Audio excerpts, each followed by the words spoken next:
আমরা দায়ীরা অনেক সময় বেশি জাজমেন্টাল হয়ে যাই।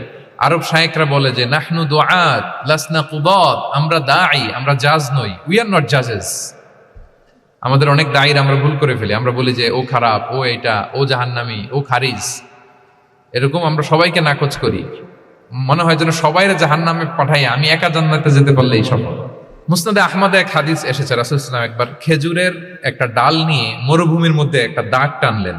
খত্তালানা রাসূলুল্লাহ সাল্লাল্লাহু আলাইহি ওয়াসাল্লাম খত্তান, একটা স্ট্রেইট লাইন দিয়ে রাসূলুল্লাহ সাল্লাল্লাহু আলাইহি ওয়াসাল্লাম বললেন এটা হচ্ছে সিরাতুল মুস্তাকিম। এবার ওই খেজুরের ডাল দিয়ে ডানে বায়ে অনেকগুলো ছোট ছোট দাগ কাটলেন আর বললেন হাদিহি সুবুলুশ শাইতান, এগুলো হচ্ছে শয়তানের রাস্তা, এটা হচ্ছে মুস্তাকিম সোজা রাস্তা যেটা জান্নাতে যায়। আর ডানে বায়ে অনেকগুলো দাগ কাটলেন, ডেকে বললেন এই প্রতিটি রাস্তায় একটা করে শয়তান বসে থাকে, ডানে বায়ে না তাকিয়ে এই সিরাতুল মুস্তাকিমের পথেই অবিচল থাকতে হবে। আপনারা একটা টপিক শুনেছেন, যে টপিকটা আজকে আমি কভার করব সেটা হচ্ছে মেথোডোলজি অফ প্রফিটিক দাওয়া and its relevance to contemporary global society. রাসূল সাল্লাল্লাহু আলাইহি ওয়াসাল্লাম কিভাবে দাওয়া কার্যক্রম পরিচালনা করতেন, ওনার মেথোডোলজি কেমন ছিল এবং বর্তমান সময়ের সাথে এর প্রাসঙ্গিকতা কেমন, এই টপিকটা নিয়ে আমি কথা বলবো। তার আগে আমি শুরুতে দাওয়া ইস্যু যখনই আমার সামনে আসে তখন যেই কথাটা আমি বলি বা শেয়ার করি সেটা হচ্ছে মানহাজুল ওয়াসাতিয়া, মানে the balanced approach of Islam, ইসলামের যে ভারসাম্যপূর্ণ নেচার, এটা নিয়ে আমি কথা বলি। এবং আমার আলোচনার শুরুতে আমি সূরাতুল বাকারার 143 নম্বর আয়াত তেলাওয়াত করেছি, যেখানে আল্লাহ তাআলা বলছেন ওয়াকাযালিকা জাআলনাকুম উম্মাতান ওয়াসাতা লিতাকুনু শুহাদা আলান নাস, অনুরূপভাবে আমি তোমাদেরকে মধ্যমপন্থী জাতি বানিয়েছি বা মধ্যমপন্থী জাতি হিসেবে আবির্ভূত করেছি। উম্মাতান ওয়াসাতা মানে উম্মাতান আদলান ওয়া খিয়ারা, শ্রেষ্ঠ জাতি, ন্যায়পরায়ণ জাতি, এবং যারা শ্রেষ্ঠ যারা ন্যায়পরায়ণ তারাই মূলত মধ্যমপন্থী জাতি। তো আল্লাহ তাআলা আমাদেরকে মধ্যমপন্থী জাতি বলেছেন।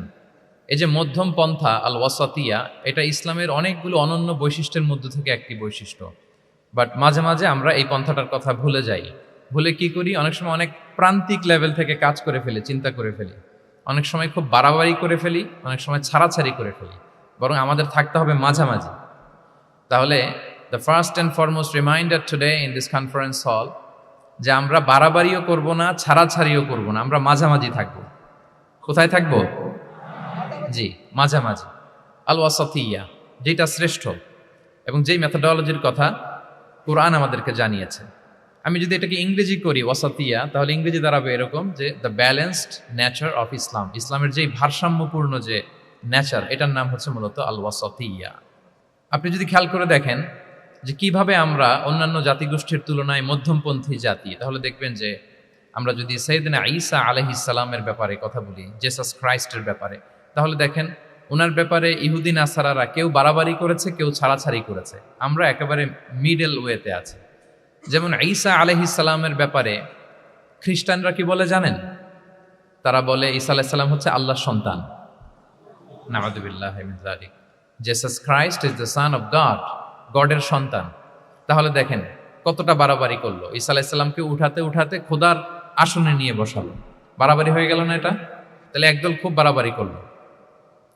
এবার যদি ইহুদিদের কথা চিন্তা করি, ইহুদিরা কি বলে? ইহুদিরা একেবারে উল্টো। তারা বলে ঈসা আলাইহিস সালাম হচ্ছে ইবনু জিনা, মানে জারদ সন্তান, নাউযুবিল্লাহ। দেখেন তাদের প্রত্যেকের আকীদা শোনা মাত্রই আপনাদেরকে বলা লাগতেছে না যে নাউযুবিল্লাহ বলেন, আপনারা স্বতঃস্ফূর্তভাবেই বলতেছেন নাউযুবিল্লাহ। তার মানে একদল বাড়াবাড়ি করলো, একদল ছাড়াছাড়ি। একদল বলল তিনি আল্লাহর সন্তান বলে একেবারে আল্লাহর উপরে উঠাই ফেলছে, আরেক দল নামাতে নামাতে একেবারে পদদলিত করলো, বলল তিনি হচ্ছেন বাস্টার্ড, মানে ইবনু জিনা, জারদ সন্তান, নাউযুবিল্লাহি মিন যালিক।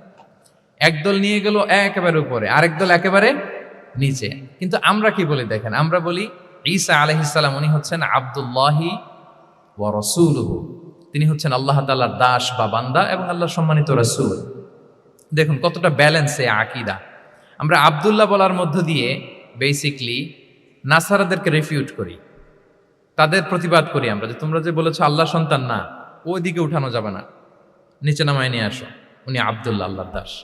আর রসুলহু, সম্মানিত রসুল বলে আমরা বেসিকলি ইহুদিদেরকে রিফিউট করি, তাদের প্রতিবাদ করি। আমরা বলি যে না, তোমরা যে বলেছো উনি জারদ সন্তান না, ওনার সম্মানকে পদদলিত করা যাবে না, উপরে উঠাইতে হবে, উঠায়া রসুল, সম্মানিত রসুল।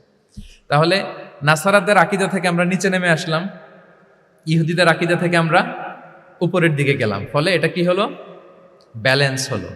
ভারসাম্যপূর্ণ হলো, মধ্যম পন্থা হলো। তো আশা করি মধ্যম পন্থার উদাহরণটা বুঝতে পেরেছেন। আরেকটা ছোট্ট উদাহরণ দেই। আমাদের বোনদের যখন পিরিয়ড চলে তখন নাসারারা কি করে দেখেন, খ্রিস্টানরা তারা সব কিছু করে, কোনো বাজ বিচার রাখে না তখন, এমনকি ফিজিক্যাল ইন্টিমেসিতেও যায়। যখন আমাদের বোনদের পিরিয়ড চলে তখন তারা ফিজিক্যাল ইন্টিমেসিতেও যায়, কোনো বাজ বিচার নাই। এটা হচ্ছে নাসারাদের অবস্থান। আর ইহুদিদের কি অবস্থান? এরা এই 5 দিন 7 দিন আমাদের বোনদের যখন পিরিয়ড চলে তখন তারা তাদের স্ত্রীদেরকে ধরবে না, ছোবে না, স্পর্শ করবে না, একসাথে বসবেও না। তাদের ঘরে আলাদা একটা স্পেশাল রুম রাখে, ওই রুমের ভিতরে, ওই ঘরের ভিতরে তাদের 5 দিন 7 দিন ওইখানে কাটাইতে হয়। তোমরা আবার সুস্থ হলে তারপরে আসবে। দেখেন, একদল খুব বাড়াবাড়ি করলো, আরেক দল ছাড়াছাড়ি করলো। কিন্তু আমাদের ইসলামে আমরা ব্যালেন্স, যে বোনদের যখন পিরিয়ড চলে হাজব্যান্ড ওয়াইফ তখন স্বাভাবিক মেলামেশা, কথাবার্তা, ঘরের টুকিটাকি কাজ সবই করতে পারবে, ইল্লাল জিমা, যেটা আমরা ফিজিক্যাল ইন্টিমেসি বলি, ওইটা ছাড়া আমরা সবই করতে পারবো। তাহলে দেখেন, এই দুইটা উদাহরণ আমি সামনে আনলাম এজন্য যে এই যে মানহাজুল ওয়াসাতিয়াতি ওয়াল ইতিদাল, মধ্যম পন্থার কথা আমরা যেটা বলি, যেটাকে দিয়ে আল্লাহ তাআলা আমাদেরকে সম্মানিত করেছেন, যে ওয়াকাযালিকা জাআলনাকুম উম্মাতান ওয়াসাতা, তোমাদেরকে আমি মধ্যমপন্থী জাতি বানিয়েছি। তোমাদের মধ্যে বাড়াবাড়িও থাকবে না, ছাড়াছাড়িও থাকবে না, বরং আমরা হব মধ্যমপন্থী। আমরা কি হব? কি হব? তো প্রিয় ভাইরা, প্রথম কথা হচ্ছে, আপনি যখন দাওয়া বলবেন তখন আমাকে মধ্যম পন্থা বলতেই হবে। আমরা যখন ইসলাম শিখবো, শিখাবো, ইসলাম বুঝবো, বুঝাবো, এই সব ক্ষেত্রে আমাদেরকে মধ্যম পন্থা অবলম্বন করতে হবে। আমাদের খেয়াল রাখতে হবে আমরা যেন এক্সট্রিম লাইনে না যাই, আবার খুব এক্সট্রা লিবারেল যেন না হয়ে যায়, আমরা যেন মধ্যমপন্থী একটা অবস্থানে থাকি। এবং দাওয়া দেওয়ার ক্ষেত্রে এটাই বলা হয়েছে, আল্লাহ তাআলা বলছেন, উদউ ইলা সাবিলি রাব্বিকা বিল হিকমাতি ওয়াল মাউইদাতিল হাসানাতি ওয়াজাদিলহুম বিল্লাতি হিয়া আহসান। নবী, আপনি লোকদেরকে আল্লাহর পথে ডাকুন, বিল হিকমা, প্রজ্ঞার সাথে, সুন্দর সুন্দর উপদেশ সহকারে, এবং কখনো তর্ক বিতর্কে জড়ানো লাগলে সেটা উত্তমভাবে আপনাকে জড়াতে হবে। তার মানে এই যে ইসলাম বোঝার ক্ষেত্রে, প্রচারের ক্ষেত্রে এই মধ্যম পন্থার নীতি, যেটা প্রজ্ঞা বা সুন্দর উপদেশমালা দিয়ে দাওয়াত দেওয়া, এটাও মূলত মধ্যম পন্থারই বহিঃপ্রকাশ। আমরা যখন কোনো দাওয়া কাজ করব, অলওয়েজ মাথায় রাখতে হবে যে আমি বাড়াবাড়ি যেন না করি, আমি আবার ছাড়াছাড়িও যেন না করি, আমি যেন মাঝামাঝি থাকি। তো এই যে দাওয়া আমরা দিচ্ছি, দাওয়াটা কি? বেসিক্যালি এটা হচ্ছে একটা কমিউনিকেশন, রাইট? এই যে আমি কথা বলতেছি, আপনারা শুনতেছেন, ইমাম সাহেব খুতবা দিচ্ছেন, আমরা সেটা শুনি, স্ট্রিট দাওয়া হয়, বিভিন্ন রকম দাওয়া এখন হচ্ছে, এগুলো basically communication. And this communication should be full of wisdom and beautiful advice. এটাই মূলত আল ওয়াসাতিয়া, মানহাজুল ওয়াসাতিয়া, মধ্যম পন্থা। আমি যে বিশ্ববিদ্যালয় থেকে ব্যাচেলর করেছি, ওই বিশ্ববিদ্যালয়ের একটা স্লোগান আছে, মানহাজুল ওয়াসাতিয়াতি ওয়াল ইতিদাল। ওনারা মধ্যম পন্থার কথা বলে। সো আমি যেহেতু এই বিশ্ববিদ্যালয় আল আজহারের গ্রাজুয়েট, আমি যেখানেই যাই একটু করে আমি এই আল ওয়াসাতিয়ার কথাটা বলি, প্রিয় ভাইরা। তো দাওয়া যেহেতু কমিউনিকেশন, আমরা ওরাল দাওয়া দিয়ে থাকি, কিন্তু বেসিকলি ওরাল দাওয়ার চেয়ে যেটা প্র্যাকটিক্যাল দাওয়া, থিওরিটিক্যাল দাওয়ার চেয়ে প্র্যাকটিক্যাল দাওয়াটা এটা বেশি ইফেক্টিভ, বেশি প্রোডাক্টিভ। আমরা যখন তাফসির মাহফিল করি, আমরা খুতবা দেই, আলোচনা করি, এটা থেকে তো মানুষ শিখে। কিন্তু আমি যদি আমার আচরণ দিয়ে কোনো একটা মেসেজ দিতে পারি, ওইটা মানুষের হৃদয়ে বেশি দাগ কাটে, বেশি মনে থাকে, খুব বেশি মনে থাকে। এটার সুযোগ আপনাদের বেশি। যেমন আমি যদি একটা কোরআনের আয়াতের কথা বলি, এটার খুব একটা মূল্যায়ন নাই, কারণ উনি হুজুর মানুষ, উনি তো কোরআনই বলবে। কিন্তু একজন ডক্টর যখন কোরআনের আয়াত বলে, তখন বলে, দেখছো মাশাআল্লাহ, একজন ডক্টর, সে চিকিৎসা বিজ্ঞানে এত বড় এক্সপার্টিজের পর আবার কোরআনও জানে। ওই কথা কিন্তু আমিও বলছি, আমার দাম নাই। কিন্তু আপনাদেরকে কত সম্মানের চোখে দেখা হচ্ছে। আবার দেখেন, 5 ওয়াক্ত সালাত আদায় করা জামাতের সাথে, ফরজ সালাতগুলো, এটা তো মানে করতেই হবে, কম্পালসারি। এটা করে তো খুব বেশি ক্রেডিট নেওয়ার কিছু নাই, তো আমরা সবাই পড়ি। কিন্তু একজন ডাক্তার যখন নামাজ পড়ে, খেয়াল করে দেখবেন, একজন ডক্টর যখন চেম্বারে রুগীদেরকে রেখে বলে যে, ওখানে যদি লেখা থাকে যে সালাতের সময় বিরতি থাকবে, বা বলা হয় যে এই ডাক্তার কিন্তু রুগী বসিয়ে রেখে নামাজটা পড়ে এসে আবার রুগী দেখা শুরু করে, এটা সবাই খুব পজিটিভলি নেয়, যে দেখো এত ব্যস্ততার পরেও চাইলে এই সময় রুগী দেখতে পারতো, কিন্তু উনি নামাজ পড়ে। দেখেন, একই কোরআনের কথা আমিও বললাম, আপনিও বললেন, আপনার মর্যাদা কত বেশি। আমিও জামাতে নামাজ পড়ি, ইমামতি করাই, আর আপনি যে একটু তাড়াতাড়ি করে নামাজটা পড়ে চলে আসেন, এটাতে আপনার এপ্রিসিয়েশন কত বেশি। তো এভাবে আপনাদের কিন্তু দাওয়া কাজ করার সুযোগ অনেক বেশি, কারণ এটা অনেক মানে নোবেল একটা প্রফেশন, মহৎ পেশা। আপনারা জনগণকে সরাসরি সেবা দেওয়ার যে ব্যাপারটা, এটার সুযোগ আছে। যুদ্ধ বিধ্বস্ত আপনি আহতদেরকে সেবা দিতে পারেন, আগুনে পোড়া রোগীদেরকে সেবা দিতে পারেন, দুরারোগ্য ব্যাধি তার আর যাওয়ার জায়গা নেই, আপনি সেবা দিতে পারতেছেন। যে কোনো রোগ বালাই, যে কোনো পরিস্থিতিতে যখন একজন মানুষ অসুস্থ হয় তখন আপনি সেবা দিচ্ছেন, তখন তার মনটা কিন্তু খুব নরম থাকে, তার মধ্যে একটা অসহায়ত্ব কাজ করে। ওই একটা অসহায় মানুষ, তার মনটা খুব নরম, ওই রকম একটা সিচুয়েশনে তারা আপনাদের দ্বারস্থ হয়। ফলে আপনাদের কিন্তু দাওয়া কাজ করার সুযোগ অনেক বেশি, এবং সেক্ষেত্রে ওরাল দাওয়ার চেয়ে আপনার যে প্র্যাকটিক্যাল দাওয়া, এটার ইফেক্ট অনেক বেশি। মানে আপনার চলনে বলনে, আপনার কথনে কথায়, আপনার ব্যক্তিত্বে, পার্সোনালিটিতে, এটার মাধ্যমে যে দাওয়া ফুটে ওঠে ওইটা বেশি ইফেক্টিভ। নিজের আচরণ দিয়ে যে মেসেজটা দেওয়া যায় এটা সবচেয়ে ইফেক্টিভ। আপনার লেনদেন, আপনার ডিলিংস কেমন, আপনি মানুষ হিসেবে কেমন, এটা সবচেয়ে পাওয়ারফুল দাওয়া। উমরে ফারুক রাদিয়াল্লাহু তাআলা আনহু, উনি ওনার ছাত্রদেরকে প্রায় বলতেন, উমরে ফারুক রাদিয়াল্লাহু তাআলা উনি বলতেন যে কুনু দুআতান ইলাল্লাহি ওয়া আনতুম সামিতুন, যে তোমরা আল্লাহর রাস্তায় দাওয়াতি কাজে বের হয়ে যাও এমন অবস্থায় যে তোমরা চুপচাপ। তো ছাত্ররা বলতো দাওয়াতি কাজও করতে বলতেছেন, আবার চুপচাপও থাকতে বলতেছেন, এটা আবার কিভাবে দাওয়াত দেব? তো উমর ফারুক রাদিয়াল্লাহু তাআলা আনহু বলতেন বি আখলাকিকুম, তোমাদের আখলাক দিয়ে দাওয়াত দাও। আখলাক দিয়ে দাওয়াত দেওয়া যায় না? বলেন তো, আখলাক দিয়ে দাওয়াত দেওয়া যায় কি যায় না? যায়। এই আখলাক দিয়ে যে দাওয়াত, এটা অনেক পাওয়ারফুল। 10টা তাফসীর মাহফিল করে আমি এটা করতে পারবো না। আপনি আপনার আখলাক দিয়ে, আপনার ব্যক্তিত্ব দিয়ে, আপনার লেনদেন, হ্যাঁ, এগুলো দিয়ে আপনি যে দাওয়াটা দিতে পারবেন, অন্য অনেক কিছু দিয়ে সেটা হবে না। এজন্য ওমরে ফারুক বলতেন কুনু দুআতান ইলাল্লাহি ওয়া আনতুম সামিতুন, আল্লাহর রাস্তায় দায়ী হয়ে বের হও কিন্তু চুপচাপ। কিভাবে? বলে বি আখলাকিকুম, তোমাদের আখলাক দিয়ে। এটা বেশি পাওয়ারফুল। এবং রাসূল সাল্লাল্লাহু আলাইহি ওয়াসাল্লামের ব্যাপারে যখন জিজ্ঞেস করা হতো আম্মাজান আয়েশা রাদিয়াল্লাহু তাআলা আনহাকে যে রাসূল সাল্লাল্লাহু আলাইহি ওয়াসাল্লামের আচরণ কেমন ছিল, তখন আম্মাজান আয়েশা বলতেন যে কানা খুলুকুহু আল কোরআন, কোরআনই ছিল রাসূল সাল্লাল্লাহু আলাইহি ওয়াসাল্লামের চরিত্র। পুরো কোরআনে 30 পারায় থিওরিটিক্যালি যা বলা আছে রাসূল সাল্লাল্লাহু আলাইহি ওয়াসাল্লামের জীবনীতে প্র্যাকটিক্যালি সেটা দেখানো আছে। তো আম্মাজান আয়েশা বলতেন কানা খুলুকুহু আল কোরআন, রাসূল সাল্লাল্লাহু আলাইহি ওয়াসাল্লামের চরিত্র ছিল কোরআন। ইনদামা রাসূলুল্লাহ সাল্লাল্লাহু আলাইহি ওয়াসাল্লাম ইয়ামশি আলাল আরদ কাআন্নাল কোরআনা ইয়ামশি আলাইহি, রাসূল সাল্লাল্লাহু আলাইহি ওয়াসাল্লাম যখন মদিনার রাস্তা দিয়ে হেঁটে যেতেন, as if a living Quran is walking on the street, মনে হতো একটা জীবন্ত কোরআন রাস্তা দিয়ে হেঁটে হেঁটে যাচ্ছে। তো তাহলে we should try to be a living দাঈ, জীবন্ত দাঈ, প্র্যাকটিক্যাল দাঈ। এটা যদি আমরা হইতে পারি তাহলে অনেক বেশি ইম্প্যাক্ট করা যাবে সোসাইটিতে, অনেক ইনফ্লুয়েন্স করা যাবে। যেটা বললাম যে আমাদের সততা, আচরণ, ব্যক্তিত্ব, পার্সোনালিটি, এগুলো দিয়ে আমরা যে দাওয়াটা দিতে পারি, ওরাল দাওয়া, বক্তব্য দিয়ে, এটা অনেক সময় সম্ভব হয় না। এবং ডাক্তারদের জন্য এটা অনেক বড় একটা সুযোগ। তাহলে ইন্ট্রোডাক্টরি ডিসকাশনে আমি দুটা বিষয়ে কথা বললাম। এক হচ্ছে আমাদেরকে মধ্যমপন্থী হইতে হবে, মানহাজুল ওয়াসাতিয়া ওয়াল ইআতিদাল, 1 নম্বর। 2 নম্বর হচ্ছে লিভিং দাঈ হওয়ার চেষ্টা করতে হবে, এটা বেশি প্রোডাক্টিভ অ্যান্ড ইফেক্টিভ। বুঝতে পেরেছেন সবাই? মাশাআল্লাহ।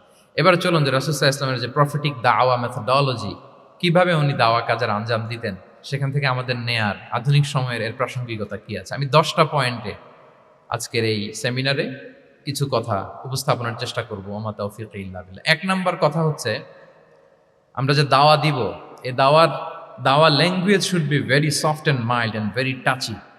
দাওয়া ল্যাঙ্গুয়েজ হইতে হবে ভেরি সফট। সব সময় ইফ ইউ টক অ্যাবাউট দাওয়া, this language should be very soft and mild and touchy. দাওয়ার কথা বললে হয়তো আপনি পলিটিক্স করেন, ওইটা আলাদা কথা। আপনি জেহাদের ময়দানে, ওইটা আলাদা কথা। আমি জেহাদ পলিটিক্স নিয়ে কথা বলতেছি না, আই এম টকিং অ্যাবাউট দাওয়া। যদি আপনি দাওয়া সেমিনারের কথা বলেন, যদি মেডিকেল দাওয়া সোসাইটি নাম দেন, দাওয়া বললে আমাকে বলতে হবে দাওয়ার language should be very soft and mild. আমরা এটা অনেক সময় ভুল করে ফেলি, এটা করা যাবে না। কারণ আপনি হৃদয় থেকে যদি কোনো কথা বলেন, এটা শ্রোতার হৃদয়ে যে টাচ করে। আল্লাহর হাবিব সাল্লাল্লাহু আলাইহি ওয়াসাল্লামের কথাগুলো নিয়ে এত আলোচনা, বিশ্লেষণ, কথাগুলো এত অ্যাপিলিং কেন, এত আবেদনময় কেন? এর কারণ হচ্ছে রাসূল সাল্লাল্লাহু আলাইহি ওয়াসাল্লাম যা বলেছেন তিনি হৃদয় থেকে বলেছেন, এবং হৃদয় থেকে কথা বেরোলে এটা শ্রোতার হৃদয়ে যে টাচ করে। একটা ছোট্ট আয়াত আমি তেলাওয়াত করি, সূরা তাহার। আল্লাহ তাআলা বলছেন ফাকুলা লাহু কাওলান লাইয়িনা লাআল্লাহু ইয়াতাযাক্কারু আও ইয়াখশা।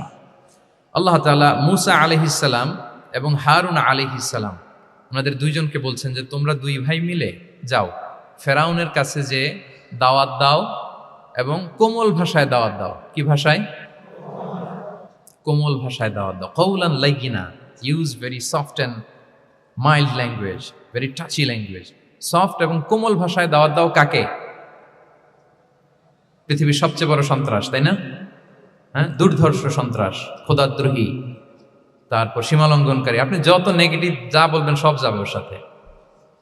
ফিরআউন লাআল্লাহু ইয়াতাযাক্কারু আও ইয়াখশা, হয়তো সে উপদেশ গ্রহণ করবে অথবা তার হৃদয়ে ভয়ের উদ্রেক হতে পারে। হয়তো তোমরা soft and mild language use করবা, মুসা এবং হারুন কোমল ভাষায় যে তোমরা দাওয়াত দিবা।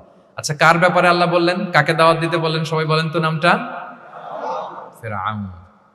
আচ্ছা, ফেরাউনের ক্ষেত্রে আল্লাহ তাআলা বললেন যে soft and mild language use করো, নরম ভাষা। আমাকে উত্তর দেন, আমাদের কারেন্ট সময় আমরা যাদেরকে জালিম বলি, যাদেরকে খারাপ বলি, ফাসিক বলি, পাপাচারী, ধরেন যে আমার মতে বা আপনাদের মতে যে সবচেয়ে খারাপ, পাপাচারী, জালিম, ওই জালিমটা কি ফেরাউনের চেয়ে বড় জালিম? আমাদের চোখে যে জাহান্নামী, যে নিকৃষ্ট খারাপ পাপী যাকে আমি মনে করি, যদিও এরকম মনে করার সুযোগ আমাদের নাই, কে জান্নাতি কে জাহান্নামী এটা ডিসাইড করবে কে? আল্লাহ তাআলা। কিন্তু আমাদের চোখে যে পাপী, যে ভুল করেছে, যে জালিম, ওই জালিমগুলো, খারাপ লোকগুলো কি ফেরাউনের চেয়ে বেশি খারাপ ছিল? ছিল? ওই ফেরাউনের ক্ষেত্রে আল্লাহ বলেছেন ফাকুল আলাহু কাওলান লাইয়িনা, সফট ল্যাঙ্গুয়েজ ইউজ করো মুসা এবং হারুন, কোমল ভাষা ব্যবহার করো, হয়তো তার ভুল ভেঙে যাবে, হয়তো সে উপদেশ গ্রহণ করবে। তো তাহলে দেখেন কত বড় ভুল আমরা করি। আমরা মাঝে মাঝে এমন অ্যাটাকিং মোডে কথা বলি, এমন আগ্রাসী হয়ে কথা বলি, ওর মানার এক সুযোগ থাকলেও ও মানবে না। কি বলেন? যাও মানার একটু ইচ্ছা ছিল, আমার এই অ্যাটিটিউডের কারণে সে আর এটা শুনবে না। এটাই মানুষের স্বভাব। আপনি আগ্রাসী হয়ে অ্যাটাকিং হয়ে কথা বলে মানুষ এটা শোনে না। তাহলে দাওয়ার প্রফিটিক এক নাম্বার মেথোডোলজি হচ্ছে দাওয়ার ল্যাঙ্গুয়েজ হইতে হবে very soft and very mild. Allah তাআলা সূরাতু আলে ইমরানে বলছেন ফাবিমা রাহমাতিম মিনাল্লাহি লিনতা লাহুম ওয়ালাউ কুনতা ফাদ্দান গালিযাল কলবি লানফাদ্দু মিন হাওলিক। নবী হে, আল্লাহর অনুগ্রহে, আল্লাহর রহমতে আপনি কোমল ভাষী হয়েছেন।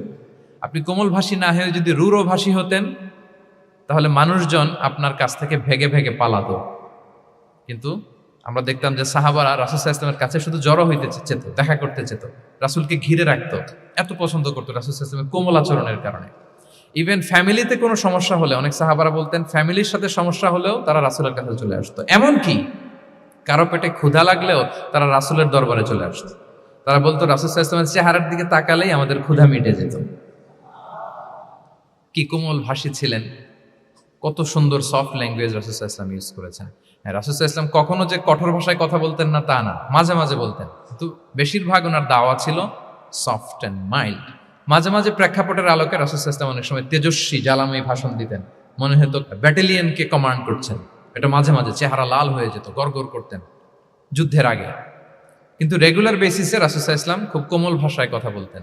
তাহলে এক নম্বরে যেটা জানলাম, যদি আপনি দাওয়া মেন্টালিটি, দাওয়া মোডে থাকতে চান, আপনার ভাষা হতে হবে শক্ত না নরম? সফট হইতে হবে, কোমল। কারোর প্রতি আগ্রাসী হয়ে যেন আমরা কথা না বলি, অ্যাটাকিং মোডে যেন না বলি, বললেও শুনবে না। এটাই মানুষের নেচার, সফট ল্যাঙ্গুয়েজে বলতে হয়। ফেরাউনকে যদি বলা হয় ওর সাথে ভালোভাবে বলো, তো আমাদের আশেপাশে যারা আছে এরা তো আরো এদেরকে সম্মান দিয়ে নরম করে বলা উচিত। কি বলেন? জি, এক নম্বর গেল। দুই নম্বর হচ্ছে দাওয়াকে ফলপ্রসূ করতে হলে রাসূল সাল্লাল্লাহু আলাইহি ওয়াসাল্লাম যেটা করতেন, শ্রোতাদের অনেক সময় মনোযোগ আকর্ষণের জন্য উনি অনেক ধরনের টুলস, অনেক ধরনের জিনিস তিনি ব্যবহার করতেন। যেমন একটা পদ্ধতি রাসূল সাল্লাল্লাহু আলাইহি ওয়াসাল্লামের ছিল, রাসূল সাল্লাল্লাহু আলাইহি ওয়াসাল্লাম মানুষের আকর্ষণ বৃদ্ধির জন্য মাঝে মাঝে প্রশ্ন ছুড়ে দিতেন অডিয়েন্সকে, drawing attention of the listener by throwing questions. Question throw করার মাধ্যমে অ্যাটেনশন গ্রো করতেন। হাদিসে এরকম অনেক উদাহরণ পাওয়া যায়। একটা ছোট্ট হাদিস শেয়ার করি, সহিহ মুসলিমে এসেছে। রাসূল সাল্লাল্লাহু আলাইহি ওয়াসাল্লাম একবার সাহাবাদেরকে বললেন, ইন্না মিনাশ শাজারি শাজারাতান লা ইয়াসকুতু ওয়ারাকুহা মাসালুহা মাসালুল মুসলিম। রাসূল সাল্লাল্লাহু আলাইহি ওয়াসাল্লাম জিজ্ঞেস করলেন, তোমরা কি কেউ বলতে পারবা বৃক্ষরাজির মধ্যে একটা বৃক্ষ আছে, গাছের মধ্যে একটা গাছ আছে যেই গাছের কখনো পাতা ঝরে না, ওই গাছের পাতা কখনো ঝরে না। এর দৃষ্টান্ত হচ্ছে মুসলিমের দৃষ্টান্তের মতো। বলতো ফাহাদ্দিসুনি মা হিয়া, বলতো ওই গাছটা কি? কে বলতে পারো? আপনারা তো সব একেবারে পেরে গেছেন। তো সাহাবারা ওই দিন কেউ বলতে পারেন নাই। কারণ কি জানেন? একে তো আমরা জানি হাদিস স্টাডি করার কারণে, হাদিস স্টাডি না করলে তো আমরা বলতে পারতাম না। আমাদের দেশে তো খেজুর গাছ অত হয় না। তো ওনারা কেউ বলতে পারে না। এর কারণ হচ্ছে তারা ভাবছিল প্রশ্ন যেহেতু করছে, এটা যেন তেন প্রশ্ন, এটা কঠিন কোনো গাছের একটা নাম বলতে হবে। তো বাড়ির পাশে যে খেজুর গাছ, মদিনার অলিতে গলিতে যে খেজুর গাছ ভর্তি, এই দিকে আর ওনাদের অ্যাটেনশন যায় না। ওনারা চলে গেছে মরুভূমিতে, ইয়ামানে, তারপর একেবারে ডেজার্টের মাঝখানে কি কি ক্যাকটাস, গুলমলতা, কি কি গাছ আছে ওগুলো আওড়াচ্ছে মনে মনে। ভাবতেছে যে খেজুর গাছের কথা তো রাসূল সাল্লাল্লাহু আলাইহি ওয়াসাল্লাম আমাদের জিজ্ঞেস করার কথা না, এ তো আমাদের গাছ, বাড়ির পাশের গাছ। তো কেউই আর বলতে পারে নাই। এরপর রাসূল সাল্লাল্লাহু আলাইহি ওয়াসাল্লাম যখন দেখলেন সবাই অপারগ, রাসূল সাল্লাল্লাহু আলাইহি ওয়াসাল্লাম বললেন, ইন্নাহা আন-নাখলা, এটা হচ্ছে খেজুর গাছ, ডেট প্লান্ট। তো আব্দুল্লাহ ইবনে ওমর রাদিয়াল্লাহু তাআলা আনহু বাড়িতে যাওয়ার পরে ওমরে ফারুককে তার বাবাকে বললেন যে, বাবা, আজকে যে রাসূল সাল্লাল্লাহু আলাইহি ওয়াসাল্লাম প্রশ্ন ছুড়ে দিলেন, আপনারা যে কেউ পারলেন না, উত্তরটা কিন্তু আমি পারতাম। তো ওমরে ফারুক বললেন, বলো কি, তুমি পারতা? তো বললা না কেন? তুমি আজকে উত্তর দিতে পারলে তো রাসূলের সামনে আমার বুকটা এত বড় হয়ে যেত। মানে লাল উট পেলে আরবরা যেই খুশি, আমি এর চেয়ে বেশি খুশি হতাম। তখন উনি বললেন যে, আপনি পারতেছেন না, অন্যান্য বয়স্ক সাহাবারা পারতেছে না, মুরব্বীরা কেউ যেহেতু বলে নাই, আমি বিনয়ের খাতিরে উত্তরটা দেই নাই, কিন্তু আমি জানতাম যে এটা খেজুর গাছ। তাহলে দেখেন, রাসূল সাল্লাল্লাহু আলাইহি ওয়াসাল্লাম অ্যাটেনশনটাকে ড্র করার জন্য প্রশ্ন ছুড়ে দিতেন। আপনারা তো মানে প্রশ্ন ছুড়াই তো আপনাদের কাজ, যে কি অবস্থা, শরীরটা কেমন, পেট ঠিক আছে কিনা, ঘুম হয় কিনা, কমন প্রশ্ন না আপনাদের? আপনাদের কাছে গেলেই তো প্রথমে জিজ্ঞেস করে যে হজম হয় কিনা, তারপর ঘুম আসে কিনা, এই হয় কিনা, অনেক প্রশ্ন আপনারা করেন। তো এইভাবে আপনি যদি আস্তে আস্তে প্রশ্নের ছলে যদি তাকে আপনি দাওয়া দিতে চান, আপনি কিন্তু দিতে পারেন। এটা রাসূল সাল্লাল্লাহু আলাইহি ওয়াসাল্লামের একটা দাওয়া মেথোডলজি ছিল। দুইটা বলে ফেললাম, একটা হচ্ছে দাওয়ার ল্যাঙ্গুয়েজ হতে হবে অনেক শক্ত, নাকি হ্যাঁ, নরম, সফট এন্ড মাইল্ড। দুই নাম্বার হচ্ছে প্রশ্ন ছুড়ে দিয়ে শ্রোতাকে আকর্ষণ করা, মনোযোগ আকর্ষণ করা। তিন নাম্বার ভিজুয়াল এক্সপ্লেনেশন, রাসূল সাল্লাল্লাহু আলাইহি ওয়াসাল্লাম এটা করতেন যাতে করে আরো সহজে বোঝানোর জন্য। এটা নিশ্চয়ই আপনারা করেন। রাসূল সাল্লাল্লাহু আলাইহি ওয়াসাল্লামের দাওয়া জিন্দেগিতে দেখা যায় প্রায় সময় কিছু উনি ভিজুয়াল এক্সপ্লেনেশন নিয়ে এসেছেন সাহাবাদের সামনে, যাতে করে সাহাবারা to get a better idea of the issue, আরো ইজিলি বুঝতে পারেন। যেমন একবার রাসূল সাল্লাল্লাহু আলাইহি ওয়াসাল্লাম অনাথ ইয়েতিমদেরকে যারা দেখভাল করে তাদেরকে মর্যাদা, এটা বোঝাতে যে রাসূল সাল্লাল্লাহু আলাইহি ওয়াসাল্লাম দুই আঙ্গুল উঁচু করে একবার বললেন যে, আনা ওয়া কাফিলুল ইয়াতীমি ফিল জান্নাতি কাহাতাইন, অর্থাৎ আমি এবং এতিমের রক্ষণাবেক্ষণকারী কিয়ামতের দিন এভাবে কাছাকাছি প্রতিবেশী হয়ে থাকবো। এই দুইটা আঙ্গুলের মাঝখানে যেমনি খুব একটা স্পেস নাই, গ্যাপ নাই, মানে একেবারে কাছাকাছি, নেইবরিং ফিঙ্গার, রাইট? আমি এবং এতিমের রক্ষণাবেক্ষণকারী এভাবে নেইবর হয়ে থাকবো। এই যে ভিজুয়াল এক্সপ্লেনেশন দেখছেন, এই যে দাওয়ার মধ্যে মাঝে মাঝে এরকম ভিজুয়াল এক্সপ্লেনেশন করতে হবে যাতে করে শ্রোতারা বুঝে। রাসূল ইসলাম এটা করেছেন। মুসনাদে আহমদে এক হাদিস এসেছে, রাসূল ইসলাম একবার খেজুরের একটা ডাল নিয়ে মরুভূমির মধ্যে একটা দাগ টানলেন। খাত্তালানা রাসূলুল্লাহ সাল্লাল্লাহু আলাইহি ওয়াসাল্লাম খাত্তান, একটা স্ট্রেইট লাইন দিয়ে রাসূল সাল্লাল্লাহু আলাইহি ওয়াসাল্লাম বললেন, এটা হচ্ছে সিরাতুল মুস্তাকিম। সাহাবাদের দৃষ্টি আকর্ষিত হলো, সবাই মনোযোগী হয়ে উঠল, তাই নাকি? এটা সিরাতুল মুস্তাকিম, যে দোয়া আমরা প্রতিদিন করি, ইহদিনাস সিরাতাল মুস্তাকিম। খেজুরের ডাল দিয়ে স্ট্রেইট লাইন কেটে বললেন, এটা হচ্ছে সিরাতুল মুস্তাকিম। এবার ওই খেজুরের ডাল দিয়ে ডানে বায়ে অনেকগুলো ছোট ছোট দাগ কাটলেন আর বললেন, হাদিহি সুবুলুশ শাইতান, এগুলো হচ্ছে শয়তানের রাস্তা, এটা হচ্ছে মুস্তাকিম, সোজা রাস্তা যেটা জান্নাতে যায়। আর ডানে বায়ে অনেকগুলো দাগ কাটলেন, ডেকে বললেন, এই প্রতিটি রাস্তায় একটা করে শয়তান বসে থাকে, আর সে তোমাদেরকে টেম্পটেশন দিতে থাকে, প্রভোকেশন করতে থাকে, ধোঁকা দিতে থাকে, ওয়াসওয়াসা দিতে থাকে। ডানে বায়ে না তাকিয়ে এই সিরাতুল মুস্তাকিমের পথেই অবিচল থাকতে হবে। তাহলে দেখেন, মরুভূমির মাঝখানে, তখন তো আর ওই যে এলইডি প্রজেক্টর থাকলে হয়তো রাসূল সাল্লাল্লাহু আলাইহি ওয়াসাল্লাম ওইটাই ব্যবহার করতেন, আমরা এটা এখন করতে পারি বোঝানোর জন্য। রাসূল সাল্লাল্লাহু আলাইহি ওয়াসাল্লাম খেজুরের ডাল দিয়ে মরুভূমির মধ্যে দাগ কেটে সাহাবীদেরকে এই ভিজুয়াল এক্সপ্লেনেশন দিলেন, এবং সাহাবারা খুব সহজে বুঝতে পারলেন যে কোনটা সিরাতুল মুস্তাকিম, কোনটা সিরাতুশ শাইতান। এভাবে রাসূল সাল্লাল্লাহু আলাইহি ওয়াসাল্লাম ভিজুয়াল এক্সপ্লেনেশন ইউজ করতেন।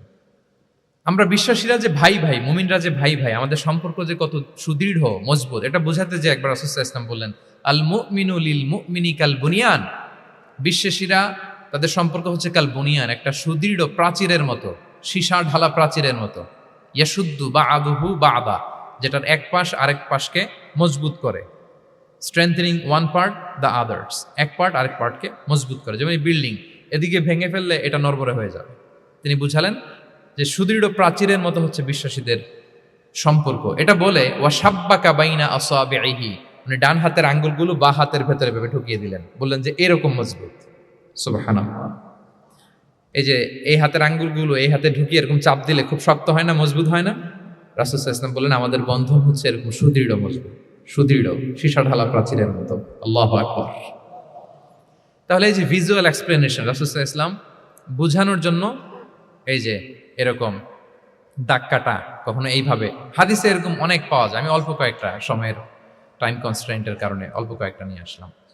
তাহলে এটা রাসূল সাল্লাল্লাহু আলাইহি ওয়াসাল্লামের একটা দাওয়া মেথোডোলজি ছিল, বোঝানোর জন্য কত ইজিয়েস্ট ওয়েতে তিনি অডিয়েন্সের কাছে পৌঁছাতে পারেন। তিনি প্রয়োজনে ভিজুয়াল এক্সপ্লেনেশনের সহায়তা নিতেন। কয়টা গেল মেথোডোলজি? 3টা। 4 নাম্বার হচ্ছে গ্রাজুয়ালিটি, ধীরে ধীরে ধাপে ধাপে দাওয়া পরিচালনা করা, দাওয়া কাজ করা। এটাতে অনেক সময় আমরা ভুল করে ফেলি। আমরা অনেক সময় একটু রাশিং মেন্টালিটিতে থাকি, তাড়াহুড়ো। একজন ভাই নতুন দিনে ফিরছে, আগে হয়তো সংশয়বাদী ছিল, নাস্তিক ছিল, প্র্যাকটিস করতো না, এখন সে প্র্যাকটিসের ইচ্ছা করছে। এই সুযোগ পেয়ে আমি তারে বলা শুরু করলাম, নামাজ পড়তে হবে, রোজা রাখতে হবে, জাকাত দিতে হবে, তোমার ওয়াইফের পর্দা করাইতে হবে, হালাল হারাম ও কয়েক ছাড়ছে, আমার সম্ভব না। ও বলবে ভাই আগে যা ছিলাম ওইটাই ভালো ছিল, এতগুলো তো আমি মানতে পারবো না। তো এই যে আপনি তাকে দিন থেকে ভাগালেন, আপনার দাওয়া মেথোডোলজি জানা না থাকার কারণে আপনি তাকে ভাগালেন। একসাথে আপনি এত কথা বলবেন না। নতুন যখন কেউ দিনে ফিরে, তাকে আপনি একসাথে এত কথা বলবেন না। নতুন যখন কোনো বোন ইসলামে আসতে চায়, তাকে আপনি কঠিন করে বলবেন না। উপরে আমাদের বোনরা আছে, তাদেরকেও আমি বলবো, সহজ করে বলেন। প্রথমে নামাজের কথা বলেন, নামাজ আস্তে আস্তে পড়ুক, যতটুকু পারুক। প্রথমে হয়তো 5 ওয়াক্ত পারবে না, 1 ওয়াক্ত 2 ওয়াক্ত দিয়ে শুরু করবে, এরপর আস্তে আস্তে 5 ওয়াক্ত যাবে। এরপর তাকে একটু শালীন পোশাকের কথা বলেন, যে তুমি একটু শালীন পোশাক পরো, সেফটি সিকিউরিটির জন্য ভালো। সেটাতে অভ্যস্ত হলে তাকে হেজাবের দাওয়াত দিবেন আপনি, হেজাবে অভ্যস্ত হলে নেকাবে দাওয়াত দিবেন আপনি। এইভাবে গ্রাজুয়ালিটি, ধাপে ধাপে, একসাথেই কঠিন করে দিনকে উপস্থাপন করা যাবে না। দাওয়া is a gradual process, gradually যাইতে হবে। Beginning with the most important issue first, তারপর যেটা ইম্পর্টেন্ট, তারপর যেটা ইম্পর্টেন্ট, ধাপে ধাপে আপনি তাকে বলবেন। আপনারা নিশ্চয়ই সবাই মদ হারাম হওয়ার যে স্টেপগুলো আছে জানেন না? কয়বারে হারাম হয়েছে? 3 বারে। ওয়াসআলুনাকা আনিল খামরি ওয়াল মাইসির কুল ফীহিমা ইসমুন কাবীরুন ওয়া মানাফিউ লিন-নাস ওয়া ইসমুহুমা আকবারু মিন নাফিহিমা। প্রথমে বললেন মদে কিছু উপকার আছে, কিন্তু এটার গুনাহ বেশি, ক্ষতি বেশি, কিন্তু সামান্য উপকার আছে। তো মানুষ সচেতন হয়ে গেল যে না, এটা কিন্তু গুনাহ আছে, ক্ষতি আছে, সাবধান হইতে হবে। মদ খাওয়া কমায় দিল। আচ্ছা, এরপর বলা হলো ওয়ালা তাকরাবুস সালাতা ওয়া আনতুম সুকারা, মাতাল হয়ে মদ খাওয়া অবস্থায় নামাজে যেও না। কারণ কোন এক সাহাবী নামাজে এমনভাবে তেলাওয়াত করলেন, অর্থ চেঞ্জ হয়ে গেল। ফলে দিনে 5 বার মদ খাওয়া যাবে না। এই আয়াত দিয়ে তো তাই বোঝা যায়, তাই না? 5 বারের জন্য যখন সাবধান হয়ে গেল, আরো তারা অভ্যস্ত হয়ে গেল। এরপরে নাজিল হলো ইন্নামাল খামরু ওয়াল মাইসিরু ওয়াল আনসাবু ওয়াল আজলামু রিজসুম মিন আমালিশ শাইতানি ফাজতানিবু। মদ, জুয়া, ভাগ্যলিপি, এগুলো শয়তানের কাজ, এগুলো থেকে বেঁচে থাকে। সবাই মদিনার ঘরের ভেতরে মদের বোতল যেগুলো ছিল ভেঙে সব রাস্তায় মদ দিয়ে মদিনার অলিগলি সয়লাম। সুবহানাল্লাহ, কারো কষ্ট হয়নি, কারণ ধাপে ধাপে মদকে হারাম করা হয়েছে। কেউ যদি চেইন স্মোকার থাকে, আপনি যদি বলেন যে স্মোকিং হারাম, কালকে থেকে একটাও খেতে পারবে না, ও পারবে? ও তো মারা যাবে। ও সব বাদ দিতে পারবে, স্মোকিং বাদ দিতে পারবে না। তো কি করবেন? তাকে আপনি অল্প অল্প করে, যে একটু একটু করে ছাড়ো। এই যে রমজান আসতেছে, সারাদিন তো করতেই পারবে না, রাতে 2-3টা করে খাইও, বেশি খাইও না। মানে ছাড়ানোর জন্য বলতেছে আর কি। যে 10টা খায়, তারা যদি আপনি 2টা খাইতে বলেন, এটা তো আপনি দাওয়াই দিলেন নাকি, কমাইতে বললেন তো। সিগারেটের প্রতি তার উৎসাহিত করতেছি না আমরা। চেইন স্মোকার ও 10টা ছাড়া হয় না প্রতিদিন। তো এই রমজানে আপনি তারা বললেন যে সারাদিন তো তুমি না খেয়ে থাকবা, রাতে 1টা 2টা বা 3টা গেল। প্রথম দশকে 3টা, এরপরের দশকে 2টা, তারপরের দশকে 1টা। যে 1টা খায়, তারপরের দিন তো সে চাইলে ছেড়েও দিতে পারে, কি বলেন? এইভাবে গ্রাজুয়ালি তাকে ছাড়ানোর জন্য অভ্যস্ত করতে হবে। তাহলে এই গ্রাজুয়ালিটিটা দরকার। আমি হাদিস থেকে, সিরাত থেকে একটা উদাহরণ দেই, শুনুন। রাসূল সাল্লাল্লাহু আলাইহি ওয়াসাল্লাম মুআয ইবনে জাবাল রাদিয়াল্লাহু তাআলা আনহুকে ইয়ামানের গভর্নর করে পাঠালেন। তো তখন তাকে বললেন যে মুআয, ইন্নাকা তাআতি কওমান মিন আহলিল কিতাব, তোমাকে এমন একটা এলাকার গভর্নর করে পাঠাচ্ছি, তারা কিন্তু আহলি কিতাব, মানে people of the books, Jews and Christian community, তারা ইহুদি খ্রিস্টান। সো তাদেরকে যখন দাওয়াত দিবা, ধাপে ধাপে দিবা। কিভাবে দিবা? তিনি বললেন ফাদউহুম ইলা শাহাদাতি আন লা ইলাহা ইল্লাল্লাহ ওয়া আন্না মুহাম্মাদুর রাসূলুল্লাহ। প্রথমে দাওয়াত দিবা তাওহীদ আর রিসালাতের। আওয়াজ করে বলেন, প্রথমে কিসের? তাওহীদ এবং রিসালাতের। আচ্ছা, ফাইনহুম আতাউ লিযালিক, তারা যখন এটা মেনে নেয়। আরবিটা খেয়াল করেছেন অর্থটা? ফাইনহুম আতাউ লিযালিক, তাওহীদ রিসালাত যদি মেনে নেয়, তাহলে তাদেরকে 5 ওয়াক্ত নামাজের দাওয়াত দিও। 5 ওয়াক্ত নামাজে যখন তারা অভ্যস্ত হয়ে যায়, ফাইনহুম আতাউ লিযালিক, যখন তারা এটাও মেনে নেয় তখন তাদেরকে যাকাতের আদেশ করবে। সুবহানাল্লাহ, সুবহানাল্লাহ। দেখেন ধাপে ধাপে একবারে সবগুলো বিধান একবারে তাদের সাথে শেয়ার করতে বলেননি। প্রথমে তাওহীদের, রিসালাতের, মেনে নিলে সালাতের, মেনে নিলে যাকাতের, ধাপে ধাপে। তাহলে একবারে কেউ নতুন যখন দিনে ফিরেছে একবারে সবকিছু তার ঘাড়ে চাপিয়ে দিবেন আপনি? কি করবেন? গ্রাজুয়ালি, ধাপে ধাপে আমরা এই দাওয়াটা তাদেরকে দেওয়ার চেষ্টা করবো। এটা খুব ইফেক্টিভ হবে, ফলপ্রসূ হবে। আচ্ছা, 4টা কভার করে ফেলেছি। 5 নাম্বার হচ্ছে দাওয়ার মধ্যে ইমোশনাল ইন্টেলিজেন্স ইউজ করতে হবে, তাহলে এটা মোর ইফেক্টিভ হবে। মানে আপনি মানুষের আবেগ অনুভূতি নাড়িয়ে দিয়ে যদি দাওয়া দিতে পারেন, এটা তার শুদ্ধাচারের জন্য অনেক কাজে দেবে। ইমোশনাল ইন্টেলিজেন্স মানে তার আবেগ, ইমোশনকে আপনি ট্রিগার আপ করবেন, ওইটাতে আপনি টাচ করবেন, তাহলে দেখবেন যে সে একেবারে কাবু হয়ে গেছে। এটা রাসূল সাল্লাল্লাহু আলাইহি ওয়াসাল্লামের সিরাতে আমরা অনেক সময় দেখেছি যে ইমোশনাল ইন্টেলিজেন্সকে কাজে লাগিয়ে রাসূল সাল্লাল্লাহু আলাইহি ওয়াসাল্লাম তার আবেগ অনুভূতিতে এমনভাবে নাড়া দিয়েছেন, তাকে আল্লাহ তাআলা হেদায়েতের রাস্তায় নিয়ে এসেছে। সুবহানাল্লাহ। একটা ছোট্ট উদাহরণ দেই, মুসনাদে আহমদ ইবনে হাম্বলের হাদিস, কিভাবে ইমোশনাল ইন্টেলিজেন্স রাসূল সাল্লাল্লাহু আলাইহি ওয়াসাল্লাম ইউজ করতেন, আবেগ অনুভূতিকে কিভাবে নাড়া দিতেন রাসূল সাল্লাল্লাহু আলাইহি ওয়াসাল্লাম। এক যুবক এসে সাহাবাদের সামনে রাসূল সাল্লাল্লাহু আলাইহি ওয়াসাল্লামকে বললেন, ইয়া রাসূলুল্লাহ ইযান লি বিজিনা, হে আল্লাহর রাসূল আপনি আমাকে জিনার অনুমতি দেন। নাউযুবিল্লাহ। কিসের? জিনার, মানে ব্যভিচারের অনুমতি দেন, ব্যভিচার বা জিনার অনুমতি দেন। আশেপাশের সাহাবারা তো রেগে মেগে আগুন।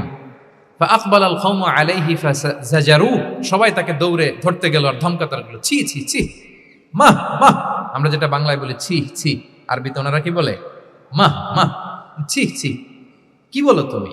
লজ্জা শরমের মাথা খেয়ে তুমি রাসূলুল্লাহর দরবারে এসে বলতেছে, হে আল্লাহর রাসূল আপনি জিনার অনুমতি দেন। যে রাসূল আল্লাহর পক্ষ থেকে বাণী শোনায়, ওয়ালা তাকরাবুজ জিনা, তোমরা ব্যভিচারের নিকটবর্তীও হয়ো না, আর তুমি সেই নবীর কাছে এসে আবদার করতেছো জিনার অনুমতি দেন। তারা যখন তেরে আসলো এই যুবকের দিকে, রাসূল সাল্লাল্লাহু আলাইহি ওয়াসাল্লাম তাদেরকে থামালেন, বললেন যে তোমরা থামো, যুবককে ডেকে আনো আমার কাছে। যুবককে নিয়ে আসা হলো। রাসূল সাল্লাল্লাহু আলাইহি ওয়াসাল্লাম তাকে পরম আদরে কাছে টেনে নিলেন। এবার তাকে জিজ্ঞেস করলেন, তুমি জিনার অনুমতি চাও না? বলে যে ইয়া রাসূলুল্লাহ জি, জিনার অনুমতি চাই। তখন রাসূল সাল্লাল্লাহু আলাইহি ওয়াসাল্লাম বললেন, তুমি আমাকে উত্তর দাও তো, তুমি বলো তো যে আতুহিব্বুহু লি উম্মিক, তুমি কি পছন্দ করবে যে কোনো পরপুরুষ তোমার মায়ের সাথে এই জিনাটা করুক? তোমার এটা ভালো লাগবে? সে বলে লা ইয়া রাসূলুল্লাহ, না কখনো না, আমার মায়ের সাথে কেউ এই পাপাচারে লিপ্ত হবে এটা কোনো মানুষ মেনে নেবে না। আমি কেন, কেউ মেনে নেবে না। তারপর রাসূল সাল্লাল্লাহু আলাইহি ওয়াসাল্লাম তাকে বললেন, আতুহিব্বুহু লিবনাতিক, তুমি তোমার কলিজার টুকরা সন্তান, কন্যা সন্তানের সাথে, তোমার কন্যার সাথে কেউ এই পাপ কাজটা করুক, এটা তুমি মেনে নিবে? এটা তুমি পছন্দ করো? সে বলল লা ইয়া রাসূলুল্লাহ, হে আল্লাহর রাসূল কশিন কালো না, কখনো মানবো না, আমার মেয়ের সাথে কেউ এই কাজ করবেন কখনো মানবো।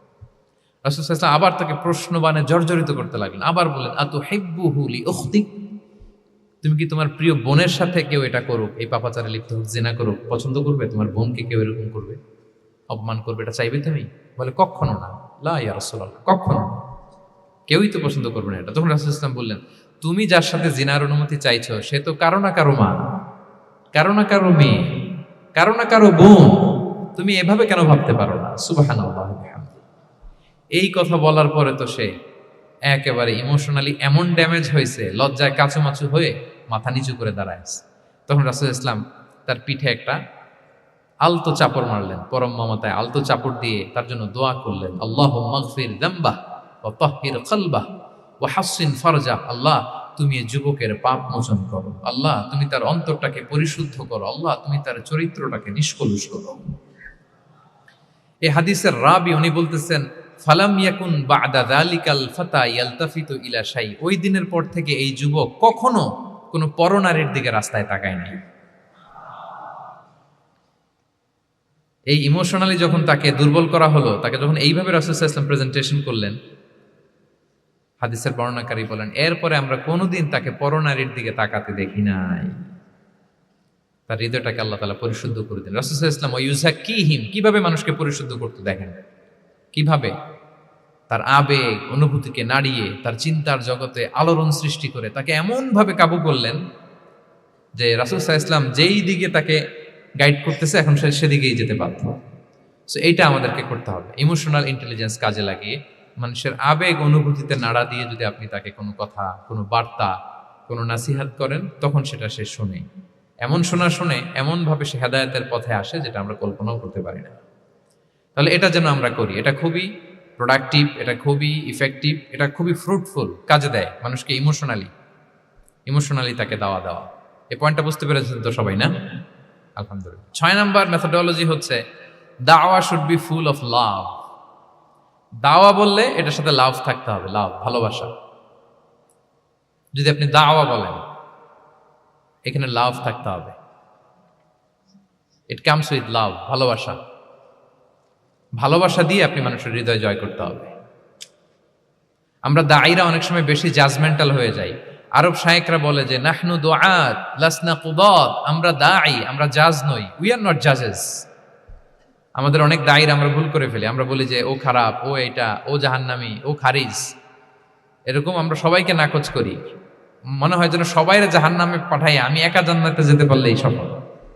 আচ্ছা বলেন তো, সব গেল জাহান্নামে, আপনি একা শুধু জান্নাতে, ভাল লাগবে আপনার? এই যে আজকে আমরা এখানে সবাই ছাত্র, শিক্ষক, ডিস্টিংগুইশ গেস্টরা, উপরে আমাদের বোনরা, কত ভালো লাগতেছে না? ধরেন যে 2500 সিটিং ক্যাপাসিটির এই চীন মৈত্রী সম্মেলন কেন্দ্রে কেউ নাই, শুধু আপনি একা। এই বিশাল হল রুমে কেউ নাই, আপনি একা, ভাল লাগবে? তো সবাইকে জাহান্নামে পাঠিয়ে শুধু আমি জান্নাতে গেলে এটা আমার ভাল লাগবে না ওই জান্নাতে। আমরা কিভাবে আমাদের জান্নাতের দলকে ভারী করতে পারি, এই চেষ্টাটা আমাদের বেশি বেশি করতে হবে, কি বলেন? তাহলে দাওয়া should be full of love, কারণ ভালোবাসা দিয়ে যা জয় করা যায়, কঠোরতা দিয়ে তা পারা যায় না। ভালোবাসা দিয়ে আপনি যেটা করতে পারবেন, কঠোরতা দিয়ে কখনো সেটা করতে পারবেন। আসুন আমরা হাদিস থেকে শুনি, সিরাত থেকে শুনি। আল্লাহর হাবিব সাল্লাল্লাহু আলাইহি ওয়াসাল্লাম মসজিদে নববীতে বসে আছেন সাহাবাদেরকে নিয়ে। হঠাৎ এক বেদুইনের আগমন। বেদুইন মানে যার মধ্যে নগর জীবনের কোনো নিয়ম কানুন সে দেখেনি, জানে না, বোঝে না। সিভিলাইজেশন বলতে যেটা বুঝি, ভদ্রতা, কার্টিসি, ম্যানার, এটা সে শিখেনি। এরকম এক বেদুইন অনেক দূর পল্লী থেকে মদিনার মসজিদে নববীতে এসেছে, কিন্তু সে ইসলাম ধর্ম গ্রহণ করেছে, মুসলিম। তো মসজিদে ঢুকে সে 2 রাকাত নামাজ পড়তেছে। এসে যে রাসূলকে সালাম দিবে, কথা, ওই কার্টিসিটাও নাই। রাসূল সাল্লাল্লাহু আলাইহি ওয়াসাল্লাম বসা ওইদিকে সাহাবাদের নিয়ে, সে তার মতো এসে এক জায়গায় মসজিদের সাথে তার উট বেঁধে সে 2 রাকাত নামাজ পড়ে দোয়া করতেছে আল্লাহর কাছে। কি দোয়া জানেন? দোয়ার মধ্যেও কাটিছি নেই। দোয়াতে বলে, ইয়া আল্লাহ, আল্লাহুম্মা আরহামনি ওয়ারহাম মুহাম্মাদা ওয়ালা তারহাম মা'ানা আহাদা। মানে আল্লাহ, তুমি শুধু আমারে রহম করো আর মুহাম্মদ সাল্লাল্লাহু আলাইহি ওয়াসাল্লামের রহম করো, আমাদের সাথে আর কারোর রহম করো না তুমি। বেদুইন, তার মধ্যে আদাবু দোয়া, দোয়ার যে একটা এটিকেটস আছে, এটা তো তার জানা নাই। দোয়ায় অন্যদের জন্য দোয়া করলে যে নিজের লাভ, এটা সে জানতো না। আমি যদি বলি যে আল্লাহ এই ভাইদেরকে তুমি কবুল করো, তখন ফেরেশতারা বলে আল্লাহ যিনি দোয়া করতেছে আগে তাকে তুমি কবুল করো। কেউ অসুস্থ, আমি যদি বলি আল্লাহ আমার এই ভাইকে তুমি সুস্থ করো, আল্লাহর ফেরেশতারা বলে আল্লাহ যিনি দোয়া করলেন আগে, তার রোগ বালাই থাকলে আগে তাকে সুস্থ করো। এই যে দোয়ার এটিকেটস, আদাব ও দোয়া, এটা সে জানতো না। সে দোয়া করতেছে আল্লাহুম্মা আরহামনি ওয়ারহাম মুহাম্মাদা ওয়ালা তারহাম মা'ানা আহাদা, শুধু আমারে রহম করো, মুহাম্মদ সাল্লাল্লাহু আলাইহি ওয়াসাল্লাম রহম, আর কাউরে না। তো রাসূল সাল্লাল্লাহু আলাইহি ওয়াসাল্লাম দূর থেকে দেখতেছেন এই দোয়া, আর বলতেছেন যে হায় রে, একটা প্রশস্ত জিনিসকে সে সংকীর্ণ বানায় ফেললো। আল্লাহর কাছে কি রহমের কোনো কমতি বা ঘাটতি আছে? নাই। সে তো দোয়াতে সবাইকে ইনক্লুড করতে পারত। তো রাহমাতাল লিল আলামিন আল্লাহর হাবিব সাল্লাল্লাহু আলাইহি ওয়াসাল্লাম তিনি বুঝতে পেরেছেন যে এই লোকটা আসলে বেদুইন, তার মধ্যে ওই কার্টিসি নাই। তো তিনি ফলো করতে লাগলেন যে দেখি লোকটা কি করে। তো লোকটা দোয়া টোয়া করেই এবার যে মসজিদের এক কর্নারে বসে ওখানেই পেশাব করা শুরু করলো। মানে কোনো কার্টিসি, নিয়ম, ভদ্রতা তার জানা নাই। তো তাকে পেশাব করতে দেখে বাকি লোকেরা তো তাকে ধরতে গেল, মারতে গেল। রাসূল সাল্লাল্লাহু আলাইহি ওয়াসাল্লাম বললেন দাউ, রাখো, আরে থামো, ওকে কাজ সারতে দাও, ওকে ওর কাজ সারতে দাও। কারণ আপনারা এটা ভালো জানেন যে ওয়াশরুম সারা অবস্থায় যদি কেউ বাইরে থেকে জোরে ডাক দেয় তাহলে অবস্থা খারাপ আছে, ঠিক কিনা বলেন? কেউ টয়লেট সারতেছে ওয়াশরুমে, তখন যদি আপনি জোরে নক করেন এটা তার ক্ষতি হয়, কারণ আগে তাকে ওইটা পাস করতে হবে স্মুথলি। এটাও একটা এটিকেটস যে কেউ ওয়াশরুমে গেল, আমাকেও যেতে হবে, তো আমি যে বারবার ডিস্টার্ব না করে ওখানে একটু পায়চারা করতে পারি, একটু হালকা মৃদু শব্দে কাশে দিতে পারি, বা আমি যে বাইরে আছি, সামওয়ান ইজ ওয়েটিং আউটসাইড, এটা তাকে বুঝাতে পারি। কিন্তু অনেকে যে কি করে, ধাম ধাম করার যখন শুরু করে ওই বেচারার তো অবস্থা টাইট। এটা যেন আমরা না করি। এই শিক্ষাটা কিন্তু এই হাদিস থেকে পাই। রাসূল সাল্লাল্লাহু আলাইহি ওয়াসাল্লাম বললেন দাউ, রাখো, আরে ছাড়ো, ও তো এখন করতেছে, ইউরিন পাস করতেছে, রাখো, ওটাও সারুক, আগে সারুক, আমরা পরে ডিল করি। তো সবাইকে তিনি থামালেন, ও সারল। এবার রাসূল সাল্লাল্লাহু আলাইহি ওয়াসাল্লাম বললেন, এবার তোমরা যে ওয়াহারিকু আলা বাউলিহি সাজলান মিন মা, যেহেতু মসজিদে নববীর ফ্লোর ছিল বালুর ফ্লোর, শুকিয়ে যাবে, বললেন যে ওর পেশাব করা জায়গার উপর এক বালতি পানি ঢেলে দাও। সাহাবারা দিল। আর এই বেদুইন লোককে রাসূল সাল্লাল্লাহু আলাইহি ওয়াসাল্লাম কাছে টেনে নিলেন, যে তাকে খুব ভালোবাসা দিয়ে বললেন, কি অবস্থা তোমার, কোত্থেকে আসছো, সব খোঁজ খবর নিয়ে বললেন যে তুমি যে এইখানে নামাজ পড়লা, এরপরে আবার এই কাজটা সারলা, তুমি কি জানো এইখানে আল্লাহর জিকির করা হয়, এটা আমাদের এবাদতগাহ, এখানে আমরা রবের জিকির করি, তার কাছে ফরিয়াদ করি, সবাই মিলে এই কমিউনিটির সবাই এখানে আসে, এই কমিউনিটির, মদিনার কমিউনিটির সবাই মিলে, নারী পুরুষ নির্বিশেষে আমরা এসে এখানে আল্লাহর কাছে ফরিয়াদ করি, দোয়া করি, ইবাদত করি, কোরআন তেলাওয়াত করি, এটা আমাদের ইবাদতগাহ। এইখানে কি এমন কাজটা করা তোমার ঠিক হলো? সে তো লজ্জায় কাচুমাচু হয়ে রাসূল সাল্লাল্লাহু আলাইহি ওয়াসাল্লামের কাছে ক্ষমা চেয়ে গেছে। সুবহানাল্লাহ বিহামদি। একটা কঠিন পরিস্থিতিকে ভালোবাসা দিয়ে রাসূল সাল্লাল্লাহু আলাইহি ওয়াসাল্লাম কোথায় নিয়ে যেতেন, এটাকে পুরো হিস্ট্রি পাল্টে দিতেন, সিনারিও পাল্টে দিতেন। সাহাবারা অবাক হলো, তারাও শিখলো যে না, এরকম করা যাবে না। তখন তাকে এইভাবে ডিল করলেন। আর সাহাবারা যারা রাগারাগি করেছিল, সাহাবীদেরকে রাসূল সাল্লাল্লাহু আলাইহি ওয়াসাল্লাম বললেন, ফা ইন্নামা বুইসতুম মুয়াসসিরিন ওয়া লাম তুবআসু মুআসসিরিন। মনে রাখো, তোমরা সহজপন্থী হয়ে প্রেরিত হয়েছো, তোমরা কঠিন কট্টরপন্থী হয়ে, জটিলপন্থী হয়ে প্রেরিত হও নাই। তোমরা কোনো কাজকে জটিলভাবে সমাধানের দিকে যেও না, সহজ করে সলভ করবা। সুবহানাল্লাহ, সুবহানাল্লাহ। তাহলে দেখেন, ভালোবাসা দিয়ে রাসূল সাল্লাল্লাহু আলাইহি ওয়াসাল্লাম ওই বেদুইনকে যেভাবে আদব শিক্ষা দিলেন, তার হৃদয় জয় করলেন, কঠোরতা দিয়ে পারা যেত? বলেন তো, পারা যেত? পারা যেত না। তো 6 নাম্বার দাওয়া মেথোডোলজি হচ্ছে, দাওয়া should be full of love, full of love, full of well wishes. আপনি শুভকামনা, ভালোবাসা, এটা দিয়ে আপনি মানুষের হৃদয়ে যতটুকু জায়গা পাবেন, কঠোরতা দিয়ে পাবেন না। আরেকটা ছোট্ট উদাহরণ দেই। সুমামা ইবনে উসাল রাদিয়াল্লাহু তাআলা আনহু, উনি ইয়ামামার অধিপতি ছিলেন, অধিপতি। রাসূল সাল্লাল্লাহু আলাইহি ওয়াসাল্লামকে হত্যা করতে এসেছিলেন গোপনে। কি করতে? হত্যা করতে। কি করতে বলেন সবাই? হত্যা করার জন্য এসেছিলেন। কিন্তু দুর্ভাগ্যক্রমে হত্যা করতে এসে সে ধরা পড়ে গেছে সাহাবীদের হাতে, হত্যার করতে পারে নাই সুমামা ইবনে উসাল। তো সাহাবীরা তাকে ধরে মসজিদে নববীর পিলারের সাথে বেঁধে রাখলো, বেঁধে রাসূল সাল্লাল্লাহু আলাইহি ওয়াসাল্লামকে ডাকলো। তারা বলল যে, ইয়া রাসূলুল্লাহ, দেখেন ইয়ামামা থেকে আসছে সুমামা ইবনে উসাল আপনাকে হত্যা করবার জন্য, তাকে আমরা ধরে ফেলেছি, আমরা বেঁধে রেখেছি। রাসূল সাল্লাল্লাহু আলাইহি ওয়াসাল্লাম তার কাছে যে তার খোঁজ খবর নিলেন প্রথম দিন, এবং তার সামনে যথারীতি তাওহীদ এবং রিসালার দাওয়াত দিলেন।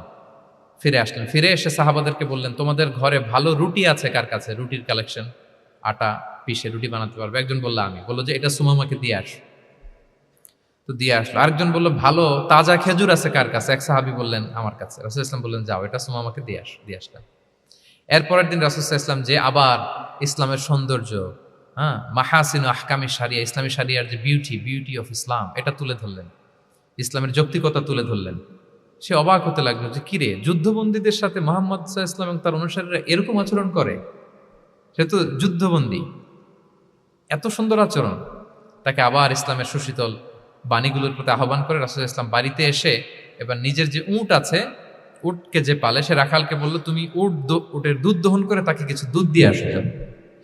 সুবহানাল্লাহ। আসছিল রাসূল সাল্লাল্লাহু আলাইহি ওয়াসাল্লামকে কি করতে? হত্যা করতে। তো তাকে ওটের গরম দুধ দিয়ে আসা হলো, সে পেট ভরে খেলো। তৃতীয় দিন এবার রাসূল সাল্লাল্লাহু আলাইহি ওয়াসাল্লাম যে ইসলামের যে ভবিষ্যৎ, ইসলাম মানলে যে জান্নাতে থাকা যাবে, এগুলো সব বললেন, এবং তাকে আরো অনেক মেহমানদারি করলেন, আপ্যায়ন করলেন। 3 দিন যখন রাসূল সাল্লাল্লাহু আলাইহি ওয়াসাল্লাম ইসলামকে তার সামনে এভাবে প্রেজেন্ট করলেন, আপ্যায়ন করলেন, ভালো আচরণ দেখালেন, সে অবাক হয়ে গেল। আল্লাহ তাআলা তার হৃদয়টাকে নূর দিয়ে আলোকিত করে দিলেন। 3 দিন পর রাসূল সাল্লাল্লাহু আলাইহি ওয়াসাল্লাম সাহাবীদেরকে ডেকে বললেন, যাও সুমামা ইবনে উসালের হাত পাগুলো যে রশি দিয়ে বেঁধে রেখেছো ছেড়ে দাও, রশিগুলো খুলে দাও। সাহাবারা বলেন কি ইয়া রাসূলুল্লাহ, সে তো খুনি, সে সুযোগ পেলেই তো অ্যাসাসিনেট করতো, তার রশি, হাতের রশি খুলে দিত, আপনাকে মেরে ফেলবে। আল্লাহ রাসূল সাল্লাল্লাহু আলাইহি ওয়াসাল্লাম বললেন, না, আমি যা জানি তোমরা সেটা জানো না, যেটা বলেছি তাই করো। মসজিদে নববীর পিলারের সাথে তাকে যে বেঁধে রেখেছো, রশি খুলে দাও, হাত পা খুলে দাও। আল্লাহর হাবিব সাল্লাল্লাহু আলাইহি ওয়াসাল্লামের নির্দেশ মোতাবেক সাহাবারা ওনার হাত খুলে দিলেন, পা খুলে দিলেন। সুমামা ইবনে উসাল কারোর সাথে কথা না বলে, তার বাড়ি তো ইয়ামামা, সেখানেও ফিরে গেলেন না, অন্য কোনো শহরেও গেলেন না। তিনি মদিনা থেকে অনতি দূরে একটা খেজুরের বাগান আছে, ওখানে কুয়া আছে, উনি যে ওই কুয়ার পানি দিয়ে গোসল করলেন। গোসল করে পবিত্র হয়ে মসজিদে নববীতে রাসূল সাল্লাল্লাহু আলাইহি ওয়াসাল্লামের কাছে ফিরে আসলেন, আর এসেই ঘোষণা দিলেন, আশহাদু আল্লা ইলাহা ইল্লাল্লাহ ওয়া আশহাদু আন্না মুহাম্মাদার রাসূলুল্লাহ। সুবহানাল্লাহ, সুবহানাল্লাহ। তিনি বললেন যে আমি সাক্ষ্য দিচ্ছি আল্লাহ ছাড়া কোনো ইলাহ নেই, আরো সাক্ষ্য দিচ্ছি যে মুহাম্মদ আপনি আল্লাহর প্রেরিত বান্দা এবং রাসূল। এবার তিনি বললেন, মুহাম্মদ আপনার চেহারার চাইতে অপছন্দের চেহারা পৃথিবীতে আর দ্বিতীয়টা আমার কাছে ছিল না, কিন্তু আজকের পর থেকে আপনার চেয়ে প্রিয় চেহারা, আপনার চেহারার চেয়ে প্রিয় কোনো চেহারা আমার কাছে আর নাই। ইসলামের চেয়ে অপছন্দনীয় ধর্ম আমার কাছে আর ছিল না, কিন্তু আজ থেকে ইসলামের চেয়ে পছন্দনীয় কোনো ধর্ম আমার কাছে নাই। মদিনার চেয়ে অপছন্দের শহর আমার কাছে ছিল না, তো আজ থেকে মদিনার চেয়ে কোনো প্রিয় শহর আমার কাছে নাই। সুবহানাল্লাহ। উনি গমের বড় ডিলার ছিলেন, গম ব্যবসা করতেন। উনার থেকে গম নিয়ে মক্কায় মুশরিকরা চলতো। তিনি ঘোষণা দিলেন, আজকে থেকে আমার এলাকার কোনো গম মক্কায় যাবে না। এবার মক্কাবাসী পড়ছে বিপদে, গম ছাড়া তো তারা খেতেও পারবে না। তারা আল্লাহর হাবিব সাল্লাল্লাহু আলাইহি ওয়াসাল্লামের কাছে চিঠি লিখে পাঠালেন যে, মুহাম্মদ তোমার এই যে নতুন অনুসারী, সে যদি গম না দেয় আমাদের তো অবস্থা খারাপ, তুমি দয়া করে এই গমের সাপ্লাই আবার যাতে সে চালু করে তুমি একটু বলে দাও। আল্লাহর হাবিব সাল্লাল্লাহু আলাইহি ওয়াসাল্লাম আবার সুমামা ইবনে উসালকে বলে দিলেন, আবার সে সাপ্লাই চালু করলো। সুবহানাল্লাহ বিহামদি। এবং তিনি প্রথম তালবিয়া পাঠ করে উমরা করেছিলেন। তাহলে দেখেন, আসলো খুনি হয়ে, আসলো কি হয়ে? খুনি হয়ে, আর ফিরে গেল নবী প্রেমিক হয়ে। সুবহানাল্লাহ। এটা কিভাবে সম্ভব হয়েছে? রাসূল সাল্লাল্লাহু আলাইহি ওয়াসাল্লামের উদারতা, ভালোবাসা। তাহলে আপনি যদি দাওয়ার কথা বলেন আমাকে, দাওয়া should be full of love. কারণ ভালোবাসা দিয়ে যা জয় করা যায়, কঠোরতা দিয়ে সেটা পারা যায়। 7 নাম্বার হচ্ছে, 7 নাম্বার, রাসূল সাল্লাল্লাহু আলাইহি ওয়াসাল্লাম যদি কাউকে কারেকশন করতে চাইতেন, কখনো তাকে অপমান করতেন না, অন্যের সামনে তার নাম নিতেন না, নাম না নিয়ে তাকে শুধরে দিতেন। এটা দাওয়ার আর একটা মেথডোলজি। কেউ কোনো ভুল কাজ করলে তার নাম ধরে অন্যের সামনে লজ্জিত করতেন না। আমরা কিন্তু অনেক সময় করি না, অন্যের সামনে মানুষকে কারেক্ট করি, এটা ঠিক না। The way he use to correct others, আপনি যদি সিরাতের দিকে তাকান, সুবহানাল্লাহ, কিভাবে উনি অন্যকে কারেকশন দিতেন, নাম উল্লেখ করতেন না। আমরা এটা অনেক ভুল করি। আমি এই জন্য খুব দুঃখিত এবং লজ্জিত। আমাদের দাওয়া অঙ্গনে আপনি ইউটিউব খুললে দেখবেন যে অনেক দায়ীরা, এক দায়ী আরেক দায়ীকে তুচ্ছ-তাচ্ছিল্য করছে, তার নাম নিয়ে তাকে ছোট করা, তাকে খারিজ করা, তাকে নাকচ করা, সে জাহান্নামী, সে কাফের, সব ইসলামের ঠিকাদারি উনি একা নিজে নিয়ে বসে আছে, আর বাকি যা আছে সব খারিজ। এইটা রাসূল সাল্লাল্লাহু আলাইহি ওয়াসাল্লামের দাওয়ার সাথে যায় না। বরং কেউ যদি কোনো ভুল কিছু বলে, ভুল করে, আপনি যদি মনে করেন যে না তার এটা ভুল, আমারটা সঠিক, তো আপনার নিয়ম হচ্ছে আপনি সঠিকটা প্রচার করা। তাহলে কেউ যদি ভুল করে থাকে তারও টনেক নড়বে, বাকিরাও সঠিকটা জেনে যাবে। এটা হচ্ছে রাসূল সাল্লাল্লাহু আলাইহি ওয়াসাল্লামের দাওয়া মেথডোলজি। তিনি কখনো কারো নাম ধরে অন্যের সামনে, মানুষের সামনে তাকে লজ্জা দিতেন না, তাকে কারেক্ট করতে যেতেন না। এটা ছিল রাসূল সাল্লাল্লাহু আলাইহি ওয়াসাল্লামের বৈশিষ্ট্য। আসুন আমরা সিরাত থেকে দেখি, হাদিস থেকে দেখি। আল্লাহর হাবিব সাল্লাল্লাহু আলাইহি ওয়াসাল্লাম উনি রাতে দিনে কি কি আমল করতেন, গোপন আমল, এগুলো জানার জন্য 3 জন সাহাবী রাসূল সাল্লাল্লাহু আলাইহি ওয়াসাল্লামের স্ত্রীদের কাছে গেলেন। যে জিজ্ঞেস করলেন যে আপনারা আমাদেরকে বলুন যে রাসূল সাল্লাল্লাহু আলাইহি ওয়াসাল্লাম রাতে কি আমল করে, দুপুরে কি আমল করে, বিকেলে কি আমল করে। তো আমাদের আম্মা জানেরা, রাসূল সাল্লাল্লাহু আলাইহি ওয়াসাল্লামের প্রিয়তমা স্ত্রীরা বললেন যে উনি রাতে এরকম তাহাজ্জুদ, দুপুরবেলা এরকম তেলাওয়াত, এই সময় নফল নামাজ, এই সময় এটা করে। আল্লাহর হাবিব সাল্লাল্লাহু আলাইহি ওয়াসাল্লামের পুরো আমলের ফিরিস্তি যখন শোনানো হলো, কাআন্নাহুম তাকাল্লুহা, তাদের কাছে এটা একটা কম মনে হলো পরিমাণে, তারা ভাবছিল হয়তো আরো বেশি করে। তখন তাদের একজন বলল, আরে আইনা নাহনু মিন রাসূলিল্লাহ, কই রাসূল সাল্লাল্লাহু আলাইহি ওয়াসাল্লাম, কই আমরা। রাসূল সাল্লাল্লাহু আলাইহি ওয়াসাল্লামের ব্যাপারে আল্লাহ বলেছেন, কদ গুফিরা লাহু মা তাকাদ্দামা মিন যামবিহি ওয়া মা তাআখার, রাসূল সাল্লাল্লাহু আলাইহি ওয়াসাল্লামের আগের পরের সব গুনাহ মাফ। আদতে তো ওনার কোনো গুনাহই নাই, তারপরও একটা স্পেশাল স্ট্যাটাস হচ্ছে আপনার আগের পরের সব গুনাহ মাফ। তো তারা বলল, যেই মহান ব্যক্তির, যেই নবীর আগের পরের সব গুনাহ মাফ বলে ঘোষণা দেওয়া হয়েছে, তার সাথে তো আমাদের তুলনা করলে হবে না, আমাদের তো বেশি আমল করতে হবে। রাসূল সাল্লাল্লাহু আলাইহি ওয়াসাল্লাম হয়তো এই জন্য এই স্ট্যান্ডার্ড মেনটেন করেন না, এরকম করলে তো আমরা মাফ পাবো না আল্লাহর কাছে। ভালো চিন্তা থেকেই তারা ভাবছেন যে না, আমাদের আমল আসলে কম হয়ে যাচ্ছে, বাড়াইতে হবে। রাসূল সাল্লাল্লাহু আলাইহি ওয়াসাল্লামের কথা ভিন্ন, আমাদের বাড়াইতে হবে। তো কি করতে হবে? একজন বলল, আজকে থেকে আমি সারা রাত নফল নামাজ পড়বো, সারা রাত ঘুমাবো না। নিয়ত করে ফেলছে, আমি সারা রাত নফল নামাজ, এশার পর থেকে যে নফল শুরু হবে ফজর পর্যন্ত, ঘুমটম নাই। আচ্ছা, গেল। আরেকজন বলল, আমি সারা বছর রোজা রাখবো, কালকে থেকে যে রোজা ধরবো আর ভাঙবো না, সারা বছর। আচ্ছা। আরেকজন বলল, আমার কয়েকজন স্ত্রী আছে, আমি আর স্ত্রীদের কাছে যাব না, আমি এখন থেকে সন্ন্যাসী, বৈরাগী জীবন যাপন করব, আমি আর কোনো নারীর কাছে যাচ্ছি না। তো এই ঘোষণা যখন তারা দিয়ে ফেলছে, এটা রাসূল সাল্লাল্লাহু আলাইহি ওয়াসাল্লামের কান পর্যন্ত যেয়ে পৌঁছালো। আল্লাহর হাবিব সাল্লাল্লাহু আলাইহি ওয়াসাল্লাম এটা শুনে ফেললেন। শুনে রাসূল সাল্লাল্লাহু আলাইহি ওয়াসাল্লাম এটা অপছন্দ করলেন, কারণ এটা তো রাইট ট্র্যাক না, ওনারা ভুল করতেছে। তো একটা ভরা মজলিসে রাসূল সাল্লাল্লাহু আলাইহি ওয়াসাল্লাম বললেন, আনতুমুল্লাযীনা কুলতুম কাযা ওয়া কাযা শুনলাম তোমাদের মধ্যে কে কে নাকি এমন এমন বলছো। সুবহানাল্লাহ। তিনি বলতে পারে, এই আব্দুল্লাহ দাঁড়াও, এই আব্দুর রহমান স্ট্যান্ড আপ, এই দাঁড়াও, তুমি নাকি এটা বলছো, তুমি এটা বললে তো ওনারা লজ্জা পেতেন না? সবার সামনে লজ্জা পেতেন। উনি এটা না করে কাজ হাসিল হয়ে যাচ্ছে, বললেন আনতুমুল্লাযীনা কুলতুম কাযা ওয়া কাযা। অনেক বর্ণনা এরকম পাওয়া যায়, মা বালু আকওয়ামিন ইয়াফআলুনা কাযা ওয়া কাযা, মা বালু আকওয়ামিন ইয়াকুলুনা কাযা ওয়া কাযা। তাদের কি হলো, তারা এমন এমন বলে, তাদের হলোটা কি, তারা এমন এমন বলে। এইভাবে তিনি শুধরে দিতেন। তো বললেন তোমাদের মধ্যে কেউ কেউ নাকি এটা বলে, এটা বলে। ওই তিনজনের তো টনক নড়ে গেছে, আর বাকিরা শুনতেছে। তখন রাসূল সাল্লাল্লাহু আলাইহি ওয়াসাল্লাম বললেন, না, এটা ঠিক নয়। আমি তোমাদের মধ্য থেকে সবচেয়ে বেশি মুত্তাকি, সবচেয়ে বেশি বুজুর্গ। ওয়াল্লাহি ইন্নী লা আখশাকুম লিল্লাহি ওয়া আতকাকুম লাহু। আমি তোমাদের মধ্য থেকে আল্লাহকে সবচেয়ে বেশি ভয় পাই। বলেন তো, রাসূল সাল্লাল্লাহু আলাইহি ওয়াসাল্লামের চেয়ে বেশি আল্লাহকে ভয় পাওয়া কারো পক্ষে সম্ভব? আল্লাহর হাবিব সাল্লাল্লাহু আলাইহি ওয়াসাল্লামের চেয়ে বেশি মুত্তাকি হওয়া কারো পক্ষে সম্ভব? আমার নবীর চাইতে শ্রেষ্ঠ হওয়া সম্ভব? তার যে স্ট্যান্ডার্ড ইবাদতের, এটারে ছাড়াই যাওয়া সম্ভব? সম্ভব না। তো তিনি বললেন যে আমি রাত্রিবেলা ঘুমাই, আসার পরে আবার শেষ রাতে তাহাজ্জুদও করি। ঘুমও আছে, নামাজও আছে, ব্যালেন্স। আমি বৃহস্পতিতে রোজা রাখি, সপ্তাহের বাকি দিনগুলোতে খাই। আবার আমার অনেক 9 জন স্ত্রী তো এট এ টাইমে ছিল, আমি স্ত্রীদের সাথে মেলামেশাও করি। তো আমি এগুলো সব ঠিক রেখে আল্লাহর সবচেয়ে প্রিয় মুত্তাকি হইতে সমস্যা হলো না। তোমাদের এত সমস্যা কোথায়? তোমাদের সমস্যা কোথায়? আমার চেয়ে শ্রেষ্ঠ যদি কেউ কিছু করতে চাও, এটা হবে না। আমি হচ্ছি স্ট্যান্ডার্ড। সুবহানাল্লাহ। দেখেন, এইভাবে যখন বললেন, ঠিক করে দিলেন যে তোমরা কে কে জানি এরকম নিয়ত করছে, এটা ভুল করেছে, বরং শুদ্ধ হবে এটা। ওই তিনজনের টনক নড়ে গেছে, তারা শুধরে নিয়েছেন, আর বাকিরা সঠিক মেসেজটা, সঠিক নির্দেশনাটা জেনে গেল। তাহলে ওনাদেরকে কারেকশন করা হয়ে গেছে না অলরেডি? বলেন তো, ওনারা যে ভুল করছে কারেকশন হয়েছে কিনা? কিন্তু তাদেরকে অপমান করা হয়েছে। এই ভুলটা আমরা অনেক সময় করি। অন্যের সামনে, কখন নিজের ছেলেকে, নিজের স্ত্রীকে, বন্ধুকে অন্যের সামনে এইভাবে আমরা যেন কারেক্ট না করি। কাউকে সংশোধন করতে চাইলে আল্লাহর হাবিব সাল্লাল্লাহু আলাইহি সাল্লামের দেখানো পথেই যেন আমরা সংশোধন করি। এটা হচ্ছে এই হাদিসের 1 নম্বর শিক্ষা। আরেকটা শিক্ষা হচ্ছে ব্যালেন্স লাইফস্টাইল, ব্যালেন্স অ্যাপ্রোচ আমরা জানলাম। অনেকে মনে করে, আমার পরিচিত কয়েকজন লোক আছে, আমি বলছি, তারা থামাইছে কিনা জানি না, আমার কাছে এসে শোনাইতেছে, হুজুর আমি সারা বছর রোজা রাখি। তো আমি বলছি, আপনারা বলছে কি সারা বছর রোজা রাখতে? সারা বছর তো রোজা রাখা নিষেধ, এটাকে সওমে বিসাল বলে, এটা নিষেধ। বরং সবচেয়ে বেশি যদি কেউ রাখতে চায়, রাসূল সাল্লাল্লাহু আলাইহি ওয়াসাল্লাম বলছে, তাহলে সাওমুল্লাহি দাউদ, সিয়ামু দাউদ, দাউদ আলাইহিস সালামের রোজা। এর চেয়ে বেশি না। একদিন রাখবা, আরেকদিন ভাঙবা, একদিন রাখবা, আজকে রোজা রাখলে কালকে খাবেন, কালকে রাখবেন, এরপরের দিন রাখবেন, এরপরের দিন ভাঙবেন। এর চেয়ে বেশি রাখা যায় না। লাগাতার রোজা রাখা নিষেধ। লাগাতার 6 মাস, 5 মাস, সারা বছর অনেকে রোজা রাখে, এটা না জানার কারণে। তাহলে এই যে ইসলামের যে ব্যালেন্স লাইফস্টাইল, এটা আমরা জানলাম। কাউকে কিভাবে শুধরে দিতে হবে, কারেক্ট করতে হবে, কারেকশনের ওয়ে, এটা আমরা জানলাম। আরেকটা হচ্ছে ইসলাম যে the combination of material and spiritual life, এইটার একটা তথ্য আমরা জানলাম যে আপনার এই দুনিয়াও লাগবে, আপনার আখিরাতও লাগবে।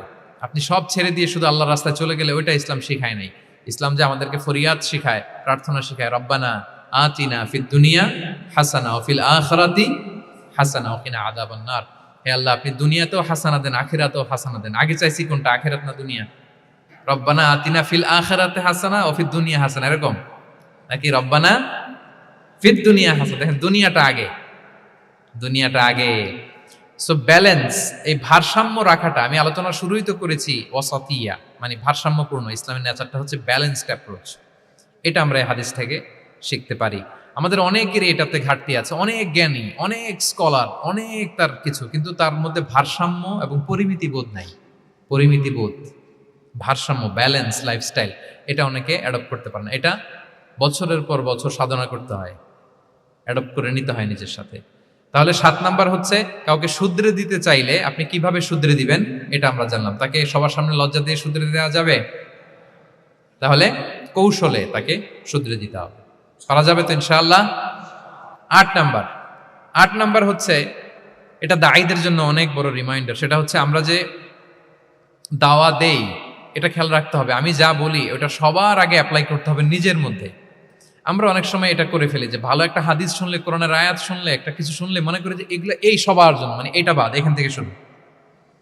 লাইনটা এখান থেকে শুরু, এইখান থেকে যারা আছে এই সবাই এগুলো পালন করবে, আমি এটার বাইরে। দেখবেন যার সাথেই কথা বলেন তার কোনো সমস্যা, তার দোষ, তার কিভাবে সেলফ ডেভেলপমেন্ট, আত্মোন্নয়ন, আত্মশুদ্ধি, শুদ্ধাচার, এগুলো নিয়ে কথা নাই। খালি বলি যে কি সমস্যা রে ভাই সমাজে, জানেন শেষ হয়ে গেল দেশটা। তারপর রাজনীতিতে সমস্যা, সমাজে সমস্যা, হুজুরদের মধ্যে সমস্যা, ওদের মধ্যে সমস্যা, শুধু সমস্যা, মানে উনি সব জায়গায় সমস্যা দেখতে পায়। কিন্তু বেসিকলি আপনি যখন সমস্যা নিয়ে কথা বলবেন, সবার আগে খেয়াল করতে হবে যে ওই সমস্যায় আমি আক্রান্ত কিনা। আমরা কেন যেন অন্যকে কাঠগড়ায় দাঁড় করাতে বেশি পছন্দ করি, কিন্তু নিয়ম হচ্ছে নিজেকে বারবার কাঠগড়ায় দাঁড় করানো, যে আমি ঠিক করতেছি কিনা, আসলে আমার মধ্যে শুদ্ধাচার আছে কিনা, আমার লেনদেন ঠিক আছে কিনা, আমার মধ্যে সততা আছে কিনা, do I live a decent life, আমি যা বলি আমি তা করি কিনা। এটা অনেক সময় আমরা ভুলে যাই। আমরা যা বলি সেটার জন্য আগে আমরা নিজে আমল করতে পারি। আল্লাহ তৌফিক দান করুন। আল্লাহ তাআলা বলছেন, ইয়া আইয়ুহাল্লাযীনা আমানু লিমা তাকুলুনা মা লা তাফআলুন, কেন তুমি সেটা বলো যেটা তুমি করো না, কেন সেটা বলো। সো আমরা যদি দাওয়া কাজ করতে চাই, আমি যে দাওয়াটা দিব বা নাসিহাত দিব বা বার্তাটা রাখবো, সবার আগে যেন এটা নিজের দিকে, ওই তীর যেন নিজের দিকে থাকে, যে না এটা আগে তোমার জন্য, আগে তুমি পালন করো, পাশাপাশি এটা সবার জন্য, এটা যেন আমরা করি। আল্লাহর হাবিব সাল্লাল্লাহু আলাইহি ইসলামের জীবনে যদি আমরা দেখি তাহলে দেখবো উনি যা বলতেন ওটা নিজে আগে বেশি করতেন। আল্লাহু আকবার। উনি ইবাদতের কথা বলতেন, আল্লাহর সামনে নিজেকে সঁপে দেওয়ার কথা বলতেন। আর নিজেকে কিভাবে সঁপে দিতেন দেখেন, তিনি যখন দোয়া করতেন নিজেকে ছোট করতে করতে তিনি আল্লাহরে বলতেন, আল্লাহুম্মা ইন্নী আবদুক ওয়া ইবনু আবদিক ওয়া ইবনু আমাতিক নাসিয়াতি বিয়াদিক, হে আল্লাহ আমি আপনার দাস, আল্লাহ আমি দাসের ঘরের দাস, দাসীর ঘরের দাস। মানে আমার পিতা আব্দুল্লাহ আপনার দাস, আমার মা আমিনা আপনার দাসী। সো আমরা সবাই আপনার গোলামের ঘরের গোলাম।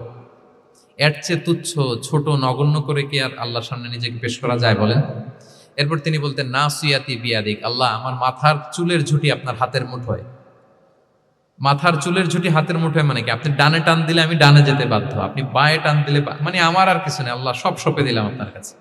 কিভাবে নিজেকে তিনি সঁপে দিতেন। তাহাজ্জুদের সালাতে যখন রাতে দাঁড়াতেন, আম্মা জান আয়েশা রাদিয়াল্লাহু তাআলা আনহা বলেন, দাঁড়িয়ে থাকতে থাকতে পা দুইটা ফুলে যেত এরকম, হাত্তা তাতাফাত্তারা কদামা, খুব কষ্ট হতো আল্লাহ রাসূল সাল্লাল্লাহু আলাইহি ওয়াসাল্লামের। আম্মা জান আয়েশা বলতেন, ইয়া রাসূলুল্লাহ ক্বাদ গুফিরা লাকা মা তাকদ্দামা মিন যামবিকা ওয়া মা তাআখার, আল্লাহ তো বলেছেন আপনার সব গুনাহ মাফ, গুনাই তো নাই, তাও ঘোষণা সব গুনাহ মাফ, এত কষ্ট নিজের দেহের উপর নিজে কেন দেন? আল্লাহর হাবিব সাল্লাল্লাহু আলাইহি ওয়াসাল্লাম বলতেন, আফালা উহিব্বু আন আকুনা আবদান শাকুরা, হে আয়েশা এটা ঠিক আল্লাহ আমাকে মর্যাদা দিয়েছেন, কিন্তু আমি কি শুকরগুজার বান্দা হতে চাইবো না? আল্লাহর নেয়ামতে যে আমি ভেসে বেড়াই, আল্লাহর নেয়ামতে যে আমি বেঁচে আছি, আল্লাহর অনুগ্রহের কারণে যে আমার এত সম্মান, সে আল্লাহর প্রতি আমি কি নিজেকে পেশ করব না? আফালা উহিব্বু আন আকুনা আবদান, আমি কি শুকরগুজার হব না? আমার রোলটা তো আমাকে প্লে করতে হবে, আমাকে তো উজাড় করে আমার রবের সামনে আমাকে উপস্থাপন করতে হবে। দেখেন, শুধু বলতেন না, করে দেখাতেন। রাতের সালাতে যখন কিয়ামুল লাইল করতেন, কাঁদতে কাঁদতে দাড়ি ভিজে যেত, কাঁদতে কাঁদতে হাত্তা বাল্লাল আরদা হাত্তা বাল্লা লিহিয়াতাহু হাত্তা বাল্লা হাজরাহু, কাঁদতে কাঁদতে জুব্বা ভিজে যেত। সিজদায় পরে যখন থাকতেন কাঁদতে কাঁদতে জমিন ভিজিয়ে ফেলতেন আল্লাহর হাবিব সাল্লাল্লাহু আলাইহি ওয়াসাল্লাম। এভাবে নিজেকে আল্লাহ তাআলার সামনে পেশ করতেন। সো আমরা যারা দাওয়া অঙ্গনে কাজ করি, এটা খুব পিচ্ছিল পথ, এটা খুবই পিচ্ছিল। আমাদের খেয়াল রাখতে হবে যে আমি যা বলি এটা আমি করি কিনা। এটা দায়ীদের জন্য চ্যালেঞ্জিং। সে নিজে একটা ডিসেন্ট লাইফ লিড করা, তার নিজের মধ্যে সততা থাকা, নৈতিকতা থাকা, মোরালিটি, এথিক্স, ভ্যালিউজ নিয়ে যে আমরা বলি, ওই ভ্যালিউজের প্র্যাকটিস যেন আমাদের মধ্যে থাকে। আল্লাহ তাআলা আমাদেরকে তৌফিক দান করুক, আমরা পড়ি আমিন। 9 নম্বরে হচ্ছে কনসিডারেট হওয়া। রাসূল সাল্লাল্লাহু আলাইহি ওয়াসাল্লাম খুবই কনসিডারেট ছিলেন, এটা খুব গুরুত্বপূর্ণ, খেয়াল করে শুনুন। কনসিডারেট মানে খুব উচ্চ বিবেকবোধ সম্পন্ন ব্যক্তিত্ব, খুব বিবেকবোধ সম্পন্ন। আমাদের অনেকের মধ্যে এটা, আমাদের অনেকের সেন্স কাজ করে না। আল্লাহর হাবিব সাল্লাল্লাহু আলাইহি ওয়াসাল্লাম he was a man of 6 senses, 6টা সেন্স ওনার কাজ করতো। সুবহানাল্লাহ, সুবহানাল্লাহ। কথা বলতেছেন, ওদিকে কি হচ্ছে, ওদিকে সব একসাথে এট এ গ্ল্যান্সে তিনি মেনটেন করতেন। সুবহানাল্লাহ। তো এই উচ্চ বিবেকবোধ সম্পন্ন হইতে হবে দায়ীদের। রাসূল সাল্লাল্লাহু আলাইহি ওয়াসাল্লাম একবার নামাজ পড়াচ্ছেন, পিছনে বাচ্চার কান্নার আওয়াজ, নামাজ ছোট করে দিয়েছেন, একেবারে ছোট, শর্ট করে সিজদা, রুকু, মানে যতটুকু না হলেই না, অতটুকু করে নামাজ শেষ। জিজ্ঞেস করা হলো কেন? বললেন যে আমি দেখলাম একটা ছোট বাচ্চা কাঁদছে, এই বাচ্চার মায়ের বোধহয় খুব কষ্ট হয়ে যাচ্ছে পেছনে, বাচ্চাটাকে সামলাতে মহিলাদের প্রেয়ার হলে মাটার বোধহয় খুব কষ্ট হচ্ছে, এজন্য আমি নামাজটা একটু শর্ট করে দিয়েছি। সুবহানাল্লাহ। আমরা নামাজে দাঁড়ালে দিন দুনিয়ার হুঁশ নাই, কি হচ্ছে না হচ্ছে না, আপনার সব খেয়াল রাখতে হবে কি হচ্ছে। You are a leader, you are a দাঈ, আপনাকে এটা খেয়াল রাখতে হবে। রাসূল সাল্লাল্লাহু আলাইহি ওয়াসাল্লাম এরকম উচ্চ বিবেকবোধ সম্পন্ন লোক ছিলেন। মুআয ইবনে জাবালকে এক জায়গার মদিনার পাশেই ইমাম করে পাঠালেন, ইমাম। তো ওই এলাকার মুসল্লিরা ছিলেন শ্রমজীবী। কি জীবী? শ্রমজীবী। ওনারা উট দিয়ে পানি নিয়ে খেজুর গাছে পানি সেচ দিত, তারা খুব কষ্ট করে সারাদিন। তো উনি মাগরিবের নামাজে একদিন নামাজ শুরু করলেন, আল্লাহু আকবার বলে সূরা ফাতিহার পরে উনি সূরা বাকারা শুরু করলেন। কোন সূরা? কোরআনের সবচাইতে ছোট সূরা নাকি? হ্যাঁ, আয়াত কত? সবচাইতে বড় সূরা। তো উনি হয়তো একটা খুব চিল মুডে আছেন, একটা খুব ভালো মুডে আছেন, এবাদতের একটা মুডে আছেন। উনার আবেগ থেকে উনি হয়তো সূরা বাকারা শুরু করে দিচ্ছেন, তেলাওয়াত করে করে মজা পাচ্ছেন, করতেছেন। কিন্তু পিছনে মুসল্লিরা হচ্ছে শ্রমজীবী, সারাদিন খেতে খামারে খেজুর বাগানে কাজ করে ওনারা নামাজ পড়তেছেন। একদল তো নামাজ ছেড়ে দিছে, ছেড়ে দিয়ে নিজেরা নামাজ পড়ে আল্লাহর হাবিব সাল্লাল্লাহু আলাইহি ওয়াসাল্লামের কাছে যে বিচার দিলেন যে ইয়া রাসূলুল্লাহ, দেখেন এমন একজনকে ইমাম হিসেবে পাঠালেন, উনি মাগরিবের নামাজ শুরু করছে সূরা বাকারা দিয়ে। আমরা হচ্ছে শ্রমজীবী মানুষ, আমরা কি পারি এত সময় দাঁড়িয়ে থাকতে? রাসূল সাল্লাল্লাহু আলাইহি ওয়াসাল্লাম খুব রেগে গেলেন, খুব। মুআয ইবনে জাবাল রাদিয়াল্লাহু তাআলা আনহুকে ডেকে পাঠালেন। ডেকে কি শব্দ ইউজ করছে জানেন? উনি বললেন, আফাত্তানুন আনতা ইয়া মুআয। ফাত্তান মানে ফিতনাবাজ। হে মুআয, তুমি কি সমাজে ফিতনা ছড়াচ্ছ? তোমাকে পাঠালাম সেখানকার ইউনিটি ধরে রাখতে, ইমাম হয়ে নামাজ পড়াবা, তালিম দিবা। আফাত্তান আনতা ইয়া মুআয, তুমি ফিতনা ছড়াচ্ছ? তুমি কেন সাব্বিহ ইসমা রাব্বিকাল আলা তোমার মুখস্থ নাই? ওয়াশ শামসি ওয়া দুহাহা মুখস্থ নাই? হাদিসে দুইটা সূরার কথা, যে এই সাইজের সূরাগুলো পারো না, তুমি এগুলো দিয়ে নামাজ পড়াও যাতে ওদের কষ্ট না হয়। ওরা তো শ্রমজীবী সাহাবী, ওদের দিকে তো তোমার খেয়াল রাখতে হবে, কনসিডারেট হতে হবে। সুবহানাল্লাহ। দেখেন রাসূল সাল্লাল্লাহু আলাইহি ওয়াসাল্লাম ইমামকে এনে শাসন করলেন, বুঝিয়ে বললেন যে না, তোমাকে ছোট ছোট সূরায় নামাজ পড়াতে হবে যাতে করে কষ্ট না হয়। এবং রাসূল সাল্লাল্লাহু আলাইহি ওয়াসাল্লাম কাউকে কোনো দায়িত্ব দিয়ে কাজে পাঠালে ওনার বিখ্যাত একটা বাণী তিনি বলে দিতেন। আমার ভেরিফাইড যে ফেসবুক পেজের কভার ফটোতে দেখবেন এই হাদিসটা দেয়া। সেটা হচ্ছে তিনি কাউকে কোনো দায়িত্ব দিয়ে পাঠালে তিনি বলতেন, বাশশিরু ওয়ালা তুনাফিরু, ইয়াসসিরু ওয়ালা তুআসসিরু। মানে তোমরা মানুষকে সুসংবাদ দিও, মানুষকে দিন থেকে ভাগিও না, দিনকে সহজ করে উপস্থাপন করো, দিনকে জটিল করে মানুষের সামনে উপস্থাপন করুন। আমরা এটা ভুল করি, এত কঠিন ভাবে উপস্থাপন করি, ভাবে যে কঠিন করে উপস্থাপন করতে পারলেই বোধহয় ওনার ক্রেডিট। এরকম একটা মানসিকতা অনেকের আছে। কোনো মুফতি যদি এমন কোনো ফতুয়া দেয় যেটা সমাজের অধিকাংশ মুসলিম চেষ্টা করেও মানতে পারতেছে না, কঠিন হয়ে যাচ্ছে, তার মানে something is missing in the ফতোয়া, something is missing in the legal opinion, and the মুফতি should revise the issue again and again. তাকে আরও মুফতিদের সাথে রিভাইজ করতে হবে, আরও কিভাবে জীবন ঘনিষ্ঠ করে মাসালাটা দেয়া যায়, তাকে এটা ভাবতে হবে। কারণ আল্লাহ দিনের মধ্যে জটিলতা রাখেননি, কাঠিন্যতা রাখেননি। আমরা দিনকে কঠিনভাবে মানুষের কাছে উপস্থাপন করি, মানুষকে ভয় দেখাই, আমরা হতাশ করি, দিন থেকে ভাগাই। রাসূল সাল্লাল্লাহু আলাইহি ওয়াসাল্লাম বলেছেন, খবরদার দিন থেকে ভাগিও না, সহজ করে মানুষের কাছে উপস্থাপন করো, দিনকে জটিল করে মানুষের কাছে উপস্থাপন করবে না। তো তাহলে কনসিডারেট ছিলেন রাসূল সাল্লাল্লাহু আলাইহি ওয়াসাল্লাম, খুব উচ্চ বিবেকবোধ সম্পন্ন ব্যক্তি ছিলেন। একবার মাগরিবের সালাতে অথবা এশার সালাতে হাদিসে এসেছে যে ইহদা সলাতাইল ইশা, মানে মাগরিব অথবা এশায়, হাসান হুসাইন রাদিয়াল্লাহু তাআলা আনহুমাকে নিয়ে তিনি নামাজে গেলেন। নামাজের এক পর্যায়ে সেজদারত অবস্থায় ওনার নাতি হাসান রাদিয়াল্লাহু তাআলা আনহু ওনার কাঁধের উপরে চেপে বসলেন, দীর্ঘ সেজদা দিলেন। এরপর যখন নামাজ শেষ করলেন, সাহাবারা বললেন, ইয়া রাসূলুল্লাহ, এত লম্বা সেজদা দিতে তো কখনো দেখি নাই, নামাজে কি অসুস্থ হয়ে গেলেন নাকি? অথবা নামাজ চলা অবস্থায় কি কোরআনের আয়াত নাজিল হলো নাকি? রাসূল সাল্লাল্লাহু আলাইহি ওয়াসাল্লাম বললেন, কুল্লু যালিকা লাম ইয়াকুন, একটাও না, বরং ওয়ালাকিন নাবনি ইতাহালানি, আমার নাতি আমার কাঁধে উঠছিল। ফাকারিহতু আন উআজ্জিলাহু হাত্তা ইয়াকদিয়া হাজাতা, আমি সেজদায় উঠতে গেলেই তো ও যে খেলতেছে এটা ডিস্টার্ব হয়ে যাবে, সো ওর যতক্ষণ না ওর খেলা শেষ না হয় আমি একটু ওয়েট করতেছিলাম। তার খেলাধুলা শেষে তার সময় যখন হয়েছে, নেমে গেছে, আমি তখন সেজদা থেকে মাথা উঠিয়েছি। কি কনসিডারেট ছিলেন দেখেন, কি উচ্চ বিবেকবোধ সম্পন্ন, অন্যের যাতে কষ্ট না হয়, অন্যের যে কোনো কনসার্ন, এগুলো সব তিনি খেয়াল রাখতেন। সো দাঈদের এরকম সিক্স সেন্সের অধিকারী হওয়ার চেষ্টা করতে হবে। আল্লাহ তাআলা আমাদেরকে তৌফিক দান করুন। কয়টা গেল? 9টা। আর একটা সর্বশেষ, এটা খুব গুরুত্বপূর্ণ, আপনাদের সাথে খুব রেলেভেন্ট। সেটা হচ্ছে প্রপার টাইমিং ফর দাওয়া। দাওয়ার জন্য টাইমিংটা খুব গুরুত্বপূর্ণ। প্রপার টাইমে যদি দেন, ওটা ক্লিক করবে, ওটা স্পার্ক করবে। আর যদি সময় মতো না হয়, ওটা কাজ করবে না। প্রপার টাইমে প্রপার দাওয়াটা দিতে হয়, সঠিক সময়ের অপেক্ষা করা, যখন সেই সময়টা আসছে তখন দাওয়া দেওয়া। বুঝতে পেরেছেন না ব্যাপারটা? একটা ছোট্ট উদাহরণ দেই। এক ইহুদি কিশোর রাসূল সাল্লাল্লাহু আলাইহি ওয়াসাল্লামের খেদমত করতো। ইহুদি কিশোর, কোন ধর্মের কিশোর বলেন তো? ইহুদি কিশোর প্রায় আসতো, রাসূল সাল্লাল্লাহু আলাইহি ওয়াসাল্লামের কাছে আসতো, রাসূল সাল্লাল্লাহু আলাইহি ওয়াসাল্লামের সেবা করতো, কিন্তু তাকে কখনো রাসূল সাল্লাল্লাহু আলাইহি ওয়াসাল্লাম দিনের দাওয়াত দেননি। ছেলেটা ইহুদি, কিন্তু তার সামনে কখনো দিনের দাওয়াত তিনি দেন নাই। তো একদিন দেখে যে ওই ছেলে আসে না, লাগাতার এরকম কয়েকদিন যাবত ওই ছেলে আর আসে না। তখন রাসূল সাল্লাল্লাহু আলাইহি ওয়াসাল্লাম খোঁজ নিলেন যে কি হয়েছে। তখন রাসূল সাল্লাল্লাহু আলাইহি ওয়াসাল্লাম শুনতে পেলেন যে ছেলেটা অসুস্থ। ছেলেটা কি অসুস্থ? আল্লাহর হাবিব সাল্লাল্লাহু আলাইহি ওয়াসাল্লাম তার বাসায় গেলেন, যে দেখলেন যে ইহুদি ছেলেটা বিছানায় পড়ে কাতরাচ্ছে, পাশে ছেলেটার বাবা। রাসূল সাল্লাল্লাহু আলাইহি ওয়াসাল্লাম তার মাথায় হাত বুলিয়ে দিলেন, তার খোঁজ খবর নিলেন।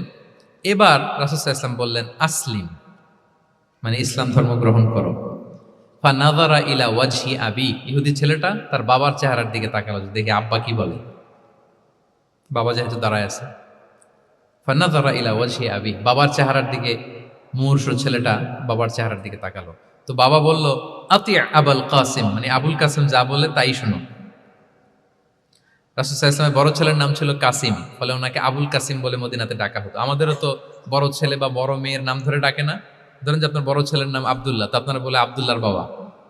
রাসূল সাল্লাল্লাহু আলাইহি ওয়াসাল্লামকে মদিনায় বলা হতো কাসিমের বাবা। তো ছেলেটা যখন বাবার চেহারার দিকে তাকালো, বাবা বলল, আতি আবুল কাসিম, তুমি আবুল কাসিমের অনুসরণ করো, যা বলে তাই শোনো। ছেলেটা তখন পড়তে আরম্ভ করলো, আশহাদু আল্লা ইলাহা ইল্লাল্লাহ ওয়া আশহাদু আন্না মুহাম্মাদুর রাসূলুল্লাহ, মানে মুসলিম হয়ে গেল। রাসূল সাল্লাল্লাহু আলাইহি ওয়াসাল্লাম ইহুদিদের ঘর থেকে বের হয়ে আসলেন আর বললেন, আলহামদুলিল্লাহিল্লাযী আনকাযাহু মিনান নার, বুখারীর বর্ণনা। প্রশংসা সে আল্লাহর, যে আল্লাহ এই ছেলেটিকে জাহান্নাম থেকে মুক্তি দিয়ে জান্নাতি বানিয়ে নিলেন। দেখেন, রাসূল সাল্লাল্লাহু আলাইহি ওয়াসাল্লাম একটা প্রপার টাইমিং এর অপেক্ষা করতেছিলেন। এতদিন রাসূল সাল্লাল্লাহু আলাইহি ওয়াসাল্লামের ঘরে যে ইহুদি কিশোর খেদমত করে, কাজ করে দিয়ে আসে, একদিনও দাওয়াত দেয় না। রাসূল সাল্লাল্লাহু আলাইহি ওয়াসাল্লাম একটা ভালো সময় খুঁজতেছিলেন। শুরুতেই যদি দাওয়াত দেয়, ওই ছেলে আশাই বন্ধ করবে, ভাববে খাইছে, আমার তো ধর্মান্তরিত করতে চায়। ঠিক কিনা বলেন? যে আমার একটা ফেইথ আছে, সে তো আমার ফেইথ কেড়ে নিতে চায়, বা তার বাবাও ভয় পাবে। রাসূল সাল্লাল্লাহু আলাইহি ওয়াসাল্লাম যখন অনেকদিন তার সাথে মিশলেন, রাসূল সাল্লাল্লাহু আলাইহি ওয়াসাল্লামের ব্যক্তিত্ব, রাসূল সাল্লাল্লাহু আলাইহি ওয়াসাল্লামের কথা বার্তা, আচরণ, মানসিকতা সব দেখে যখন এই ইহুদি ছেলে, তার বাবা ইমপ্রেসড, এবং ছেলেটা শুয়ে আছে বিছানায় মুমূর্ষ, এই প্রপার একটা টাইমিং এর অপেক্ষায় রাসূল সাল্লাল্লাহু আলাইহি ওয়াসাল্লাম ছিলেন। যখনই সেই সময়টা এসেছে, রাসূল সাল্লাল্লাহু আলাইহি ওয়াসাল্লাম দাওয়াত দিলেন, মুহূর্তের মধ্যে ক্লিক। আল্লাহু আকবার। এই প্রপার টাইমিং এর অপেক্ষা আমাদেরকে করতে হবে। এই সুযোগটা কিন্তু আপনাদের আছে। আমি শুরুতেই বলেছি যে ডক্টর যারা, তাদের কাছে মানুষ কখন আসে? সুদিনকালে না দুর্দিনকালে? বলেন, তার বিপদ এর চেয়ে বড় বিপদ নাই। ক্যান্সার নিয়ে আসছে, ডায়াবেটিক্স নিয়ে আসছে, অসুস্থ, অসহায়, মানে ভাবখানা এমন, আপনি ছাড়া তার আর কোনো গতি নেই। ঠিক কিনা বলেন? এই প্রপার টাইমে যখন আপনি মনে করবেন যে now it's high time to give দাওয়া, জাস্ট ডু ইট। যখন মনে করবেন যে না, এখন একটা সুন্দর সময়, এখন বললে এটা কাজে দিবে, ওই সময়টাকে আপনি কাজে লাগান। তাহলে দাওয়া মেথোডোলজি সর্বশেষ পয়েন্ট হচ্ছে প্রপার টাইমিং ফর দাওয়া। যখন দাওয়া দিলে কাজে লাগবে, ঠিক তখন দিতে হবে। কি পারা যাবে তো ইনশাআল্লাহ? আল্লাহ তাআলা আমাদের সবাইকে তৌফিক দান করুন।